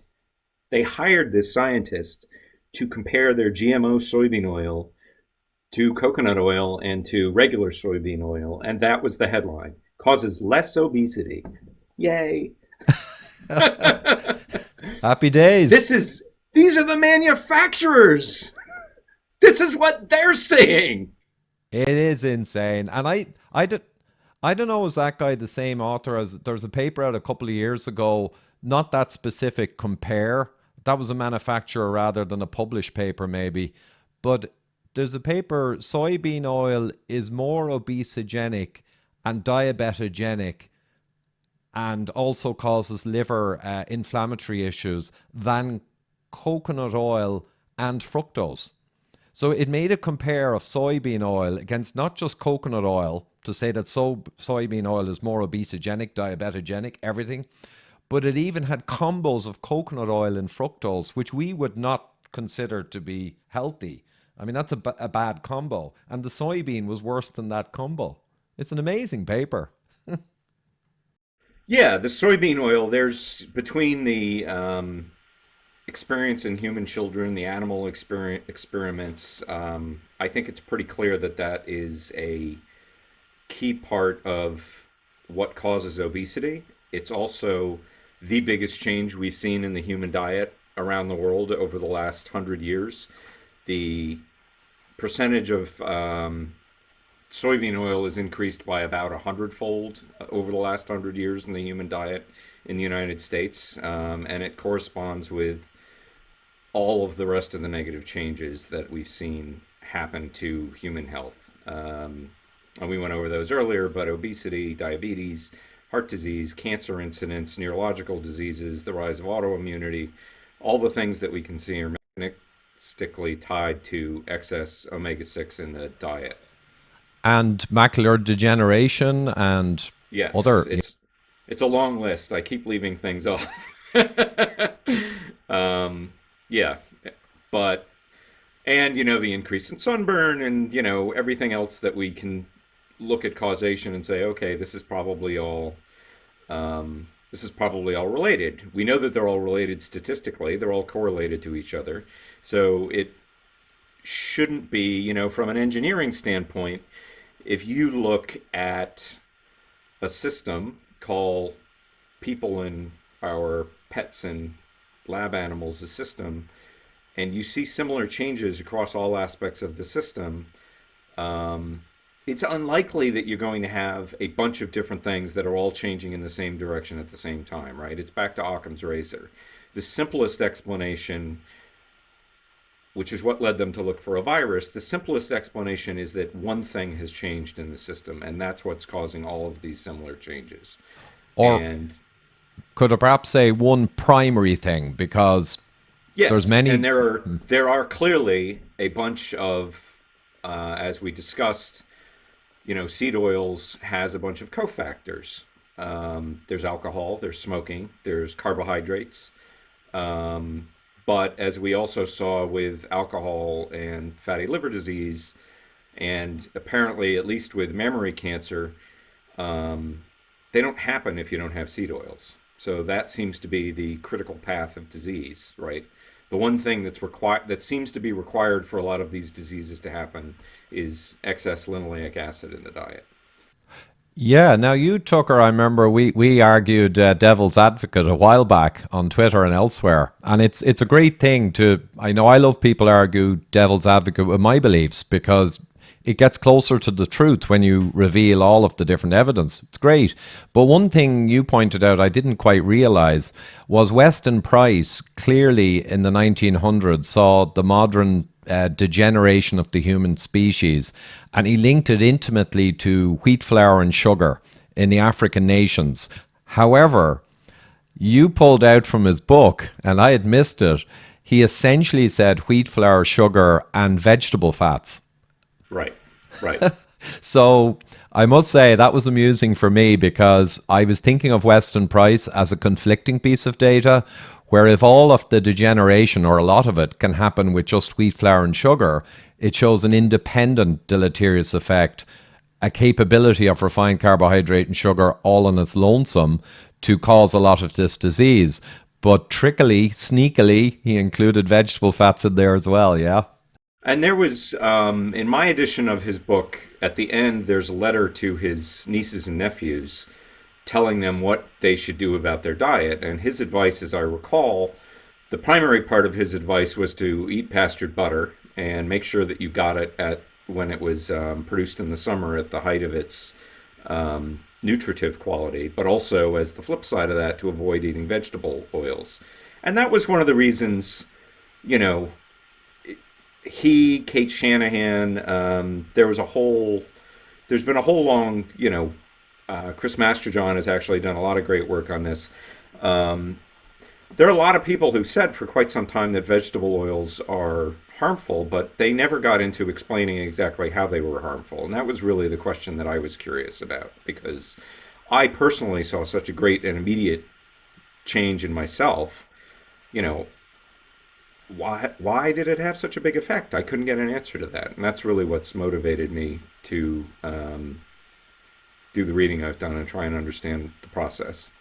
And let's just recap again on this critical toxic agent, if you will, that results from excessive vegetable oils, the HNE. So maybe we'll recap as well before we wrap up on just running through that mechanism again. Right. So you have an increase of omega-6 fats via seed oils in the diet, right? That's one of the key elements of the modern industrial food diet. Processed food or ultra-processed food, as people like to say. That increase causes a change in the tissue composition in human and animal bodies, right, as the fat builds up. That causes an increase in the mitochondria. That makes the mitochondria susceptible to oxidative damage, producing oxidative stress. And the primary toxin in oxidative stress is this chemical HNE, which is produced exclusively from linoleic acid in seed oils and arachidonic acid, which is also produced from seed oils in your body.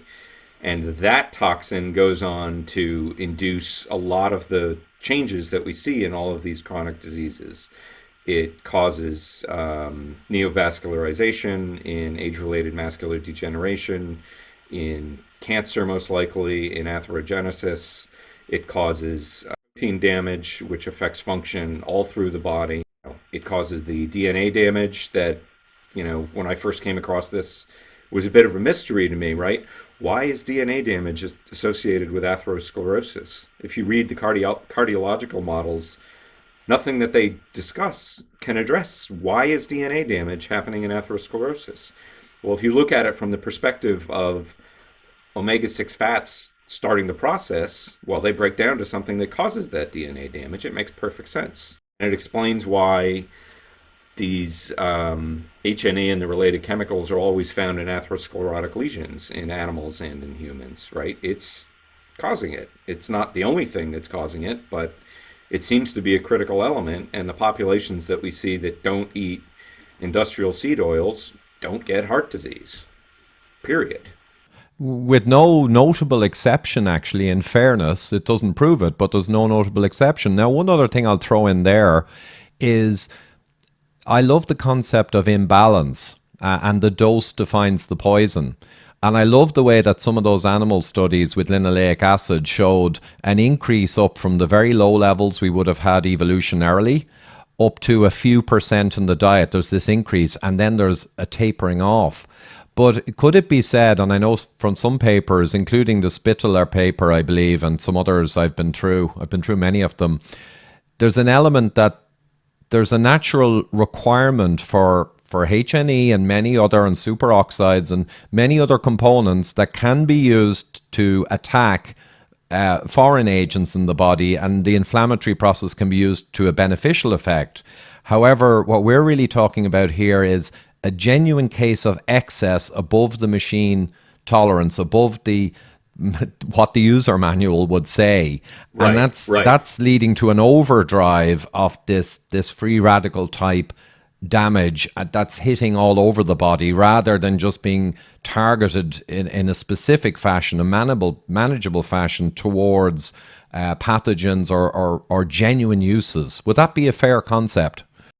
That is a fabulous summary, in fact, and you've hit on a really... HNE is a natural part of our body's processes.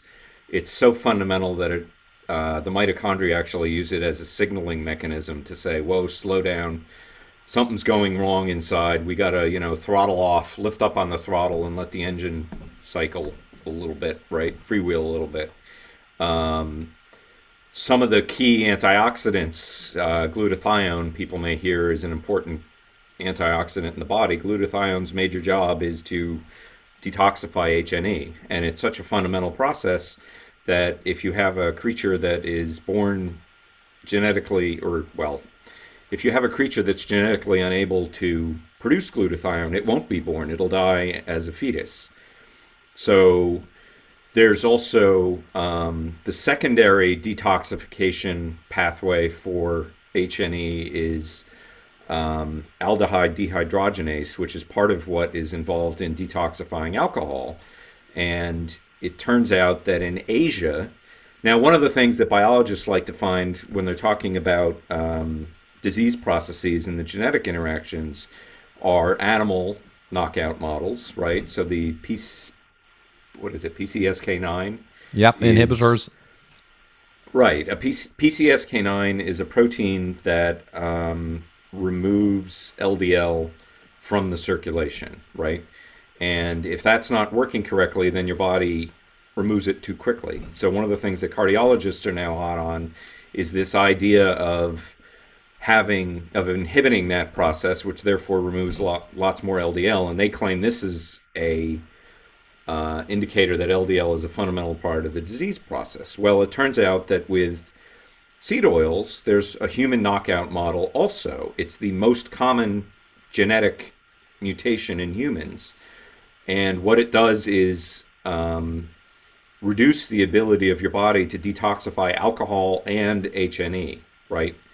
So if you've ever heard of something called the Asian flush, where Japanese people and Chinese people, when they drink alcohol, they get red and they have very poor alcohol tolerance, they have this genetic mutation. And if you then go look at, their susceptibility to all of the chronic diseases, they have a higher susceptibility to all of the chronic diseases. Similarly, selenium deficiency, selenium is used to make glutathione. People who have a selenium deficiency also have a higher susceptibility to the chronic diseases. And actually, there's a personal note there. My father had a very strong version of Asian flush. He never really drank much alcohol.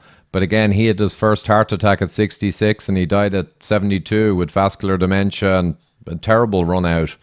That's fascinating because it's very rare outside of Asia. Yeah, exactly. It is very rare. But he would one glass of wine and he would begin to flush.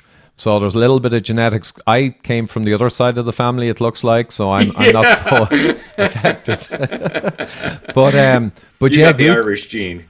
Yeah, and there's another personal note there, glutathione. I got into this whole research around metabolic disease back in 2012, and one of the primary reasons I got into it was as I had a high GGT, the liver enzyme gamma-glutamyl transferase. And of course, that's associated with a depletion in glutathione, the body's natural endogenous antioxidant. And that's one of the reasons a high GGT is really, really bad sign, with incredible links to early mortality and chronic disease and diabetes. So GGT is a grossly underused a biomarker that's hardly measured often. It's unfortunate. And impaired glutathione status is a classic sign of excess oxidative stress, because basically what that means is your body is producing more H&E than your body can clear, and that's where the toxicity comes from. So you see that all through the literature. People often say, there are a couple of papers that I found that say, oh, well, higher linoleic acid in the serum, for instance, is associated with lower disease process. And what it turns out is happening is it's because it's not being broken down, right? When it starts being broken down, when the omega-6 fats are being broken down actively, that's when you see lower levels, and that's when you see H&E go up and glutathione go down. That's the late stage disease process. Yeah, so that I've seen that one. It's highly misleading, and it's like most things in metabolic science are kind of counterintuitive unless you know what's going on. So all these associational studies can basically sow and propagate more and more misinformation because they give simplistic relationships that are simplistic and untrue, but they appear logical. So in the war to inform the masses, they're pretty big weapons, the associational junk.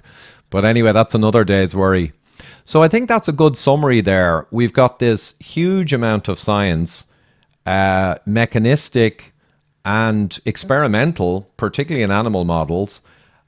And we've got the associational epidemiological fact that soybean oil has gone up by a factor of hundreds, and all the vegetable oils, if you look at the graphs, it's insane in the last 80, 90 years. And everything ties together. One of the beauties is, though, that rather than being arguing about refined carbs and sugars, which everyone kind of knows are bad, or arguing about meat causing diseases, which is kind of absurd, the good thing about this particular problem is it's really simple to fix.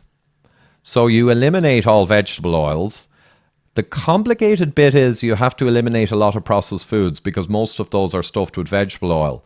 But it's not too complex. If people only reduced or eliminated vegetable oils and ate real food items which brought in a reasonable amount of linoleic acid, an ancestral amount, that would be one step that would probably make a huge difference in population health. One step. Yes, and it's importantly, and let's just discuss the relationship. That brings up the relationship to low carb, because people aren't going to miss eating seed oils, right? There's an economic argument that we eat them because they're cheaper, but nobody eats them because they prefer them that I've ever heard of, right? People would rather eat butter and olive oil generally. They're just a little more expensive to produce. But it also gets into, cultures or countries like India where they have an enormous population and they just don't have enough food if they can't go on a low carb diet because they can't produce enough non-carbohydrate foods. My view is it's clear that carbohydrates don't seem to cause disease absent seed oils, right? You can look at India prior to the modern era, Japan prior to the modern era, the Tsamani and the Okinawans both eat high carb diets and don't have all of our diseases. But once you have the diseases, it seems that you can also, the fastest way to clean your body up is to go on a low carb ketogenic diet. I mean, if you just look at the effect on fatty liver, you can start to clear up. The study that I mentioned, the Polish study where they put their subjects on a high carb, low linoleic acid diet, it took them 6 months to resolve their fatty liver, whereas the ketogenic diet studies, they're getting major benefit within weeks. So it's definitely the best way to cure it, a low carb ketogenic diet, in my opinion, that I've seen. It's also for everybody who talks about how the most important attribute of a human diet is nutrient density. Well, if you want to reduce the nutrient density of a human diet, you add carbohydrates to it, right? That's it. Or, of course, you add, I mean, the perfect example, seed oils, zero nutrients and lots of energy. That's obviously crazy. Right, but so in my view, a higher carbohydrate diet is plan B for human nutrition. It's not the worst thing in the world, but it's certainly not the best thing in the world. And it gives us, from a holistic perspective, it gives us a simpler target to shoot at rather than trying to get, say, India off a high carb diet, which is not going to happen anytime in the near future. Now, India, interestingly, Dr. Ron Rosedale has spent many years there in essentially charity work, but they call him the egg diet man. So his solution to Indians getting more healthy fats and a bit lower carbohydrate, and he'd certainly agree with us on seed oils as well, is, and if people are vegetarian, just eat more eggs is a very good single step for obese or diabetic people to reduce some of the carb and to improve their health. But I think currently, if 64% of adult Americans over 45 are now actually, by CDC data, are pre-diabetic or diabetic, which is diabetic.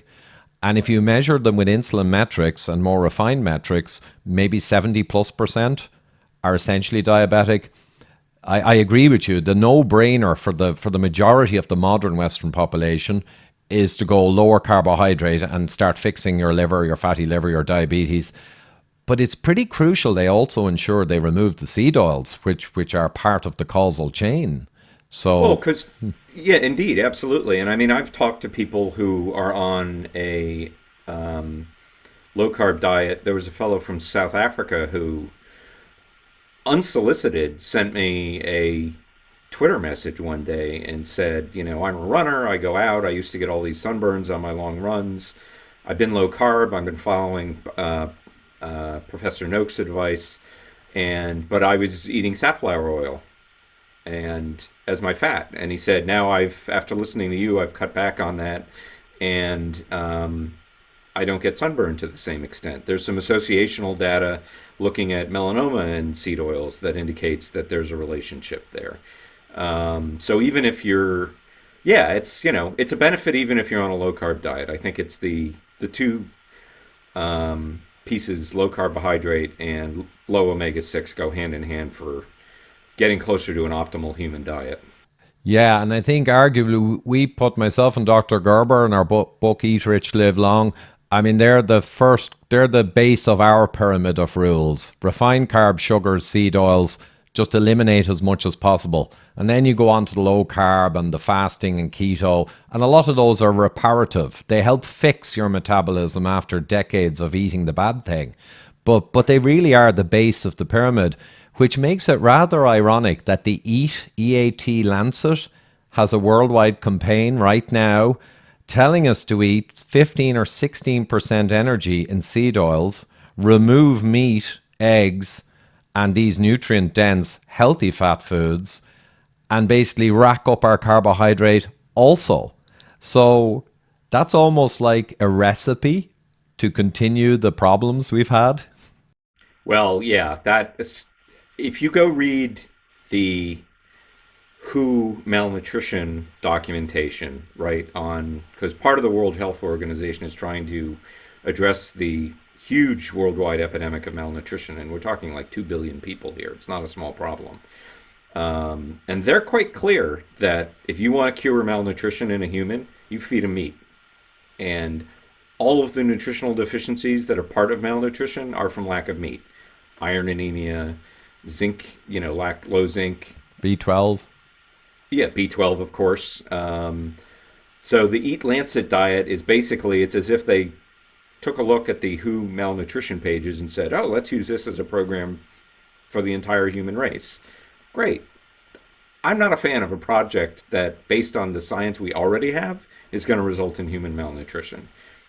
It just seems crazy. Last point that we should probably mention, just to give folks something else to look up. When I started looking into this, as I'm sure you've been through this too, you think you've come up with some bright original idea. and you start poking around a little bit more in the literature, and you discover that it's not your original idea, that somebody else has been at it for years. Oh yeah. So but that can be great because it's a wonderful validation. And one of the interesting things that I discovered when I came to the conclusion, and back in 2016, kind of put a marker up on my blog and said excess linoleic acid in your mitochondria is the cause of metabolic syndrome and chronic diseases. And I walked through the mechanism of cardiolipin composition being altered and that causing the breakdown in mitochondria that we see. And then after that, I discovered there are actually three, not one, but three different drugs designed to protect linoleic acid in cardiolipin from oxidative damage and thereby protecting the mitochondria from breakdown. One of them is called MitoQ, which is actually over the counter in New Zealand, and I think in the United States. The second one is called SKQ1, which comes out of Russia and is kind of a second draft of MitoQ.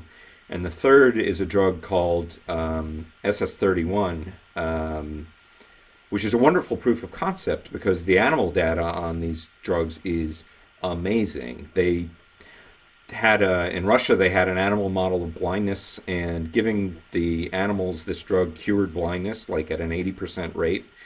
One of the things, my pinned tweet on Twitter is a study where they induced heart failure in rats by giving them seed oils and then making them hyperglycemic.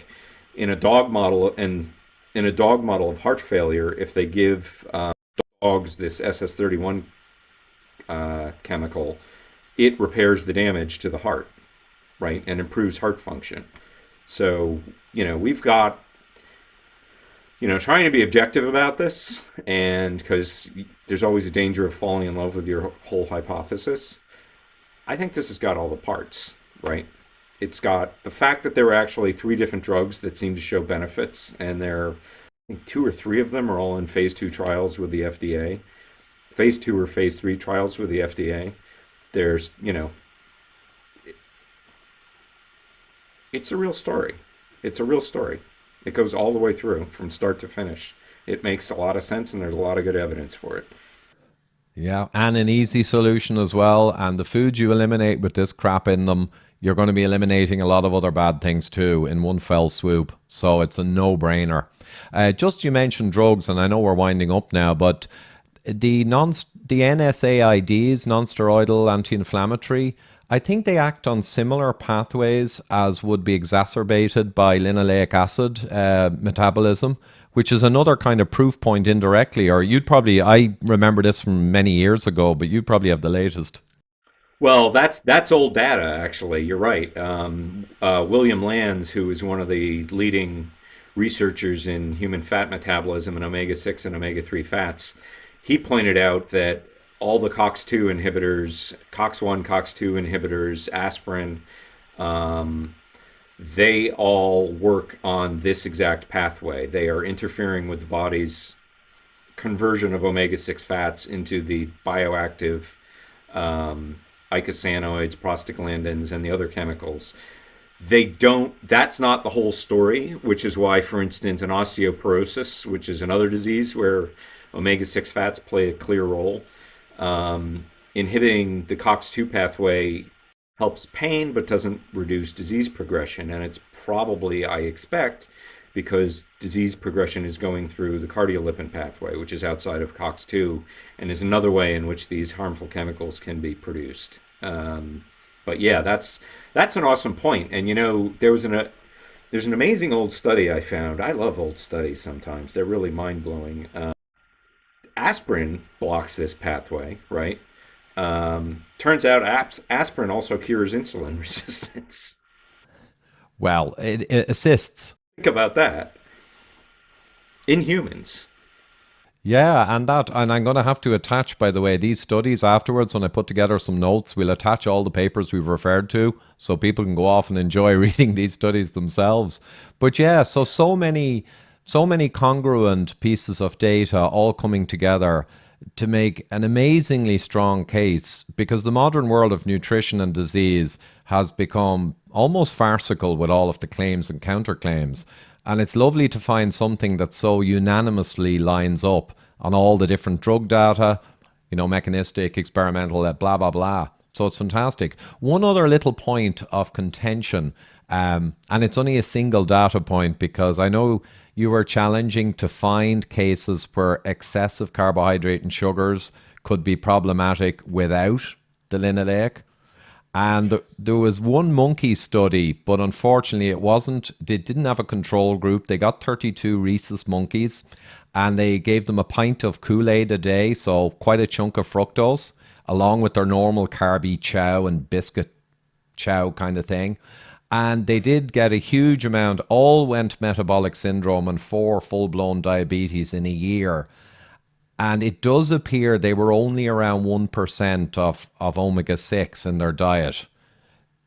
So maybe that may be in a so from a mitochondrial perspective, if you're on a low-fat diet, the mitochondria preferentially aggregate omega-6 fats.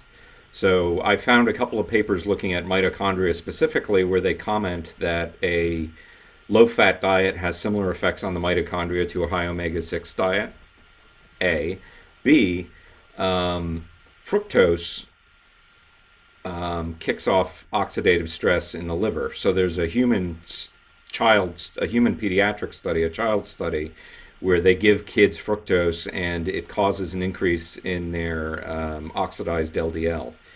So it seems to, through a pathway I don't entirely understand, upregulate the metabolic activity in the liver, which causes increased oxidation of omega-6, even if there's less there. There's another human study in adults that shows that a low-fat diet causes increased ox-LDL. And then there's another study I looked at in rhesus monkeys where they also fed them Kool-Aid, and which is just, who comes up with these ideas? Really? Feeding monkeys Kool-Aid and they get sick? Are you shocked? I mean, come on. yeah. Anyway, they fed the monkeys Kool-Aid and then they used an antibody to remove the oxidized omega-6 from their LDL.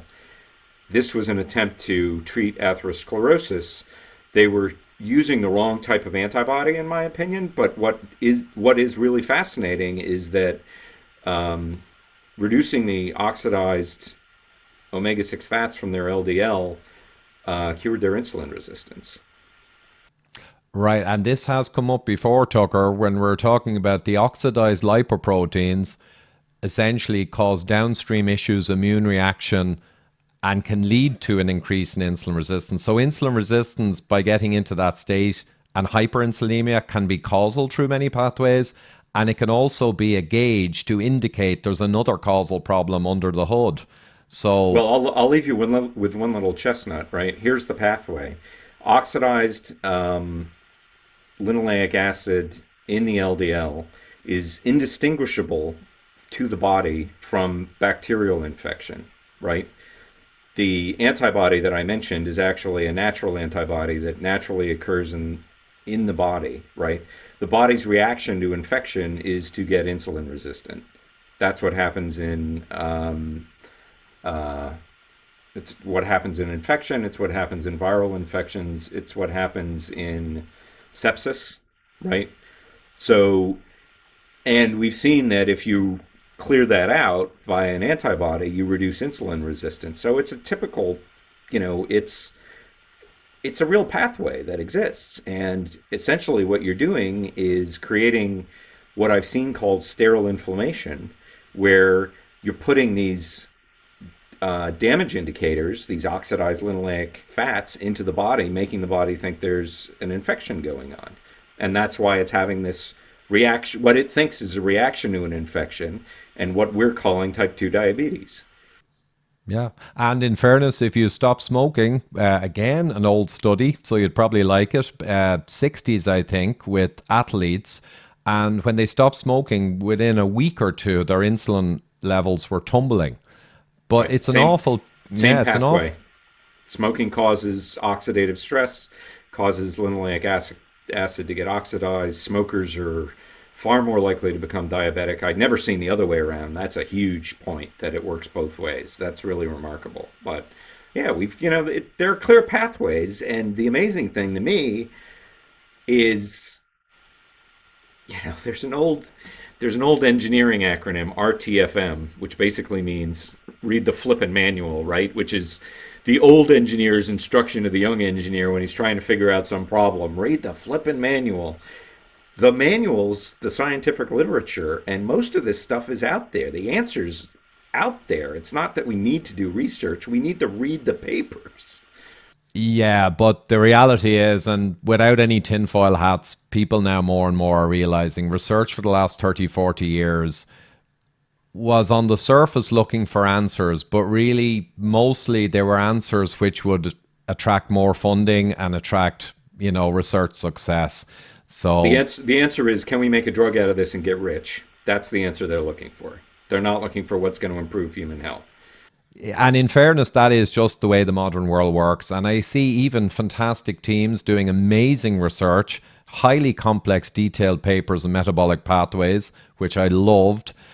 And they almost add on at the end, there may be a drug for this. And you can actually tell some teams, they actually really are interested in getting the answer, but they know that they must say that or they're just going to be out in the boonies. So all the good guys have to do it too.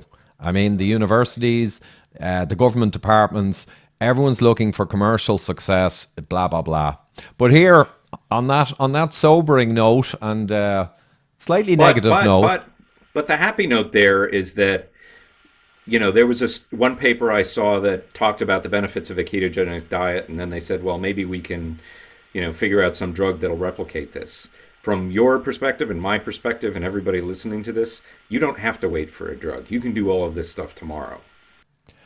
Yeah, I would agree. And to be honest, if you did all of the things that have good data behind them, that they are highly deleterious, from the seed oils, refined carbs, sugars, and all the other problems in the modern world, and you eliminate all of those together, basically that's a super drug. That's a drug that would be an utter blockbuster, like nothing the world has seen. But such a thing is also indirectly a competitive threat to the existing more ineffective drugs. So that creates the tension we live in. But here, the democratization of science, the ability on the internet to get thousands of papers. I think I have 3,000 in my hard disk now. We can reach out now like never before, get the science, analyze it, share and debate it. And that's going to make things hugely better in the next 10 years. I have no doubt. And it has. And you see a lot of the scientists appreciate this. Ben Bickman, who was on Sean Baker and Zach Bitter's podcast, he came flat out and he said, look, a lot of the stuff that I was taught in the textbooks I've since learned just isn't true, and was known not to be true at the time the textbook was written, right? And he said, I don't believe anything unless I can find some good papers that see it, just because some peer or some textbook says it. So there's, the open-minded scientists who are really interested in advancing science, they recognize that there's a lot of value to this, and they, you and I interact with these guys online, and they're open to learning, and they recognize that, guys like you and I and a lot of the anecdotes that are coming out have real value. Yeah, as I used to say for actually decades at this point to engineers when I was leading problem-solving teams, show me the data. Opinion, even from a really good person, if things are serious and you must get the answers and there's some ambiguity, you have to see the data yourself. The raw data, the papers. You cannot trust the abstracts or the belief system that's grown because of the way the world works. You just can't. So on that note, and it's human nature. Yeah, exactly. Absolutely. Well, here, listen, we're going to be back again chatting in another while, but we've certainly covered quite a lot here, focused on seed oils. We've peripherally touched on some other bad actors, but for today, seed oils are the ultimate evil, and hopefully all the listeners will make sure that first and foremost, get those out of your diet. Yeah. Terrific. Thanks a lot, Tucker. Time today. This was a great conversation. Oh, yeah. We'll have some more. Bye now. Excellent. You're welcome. Bye now. Cheers.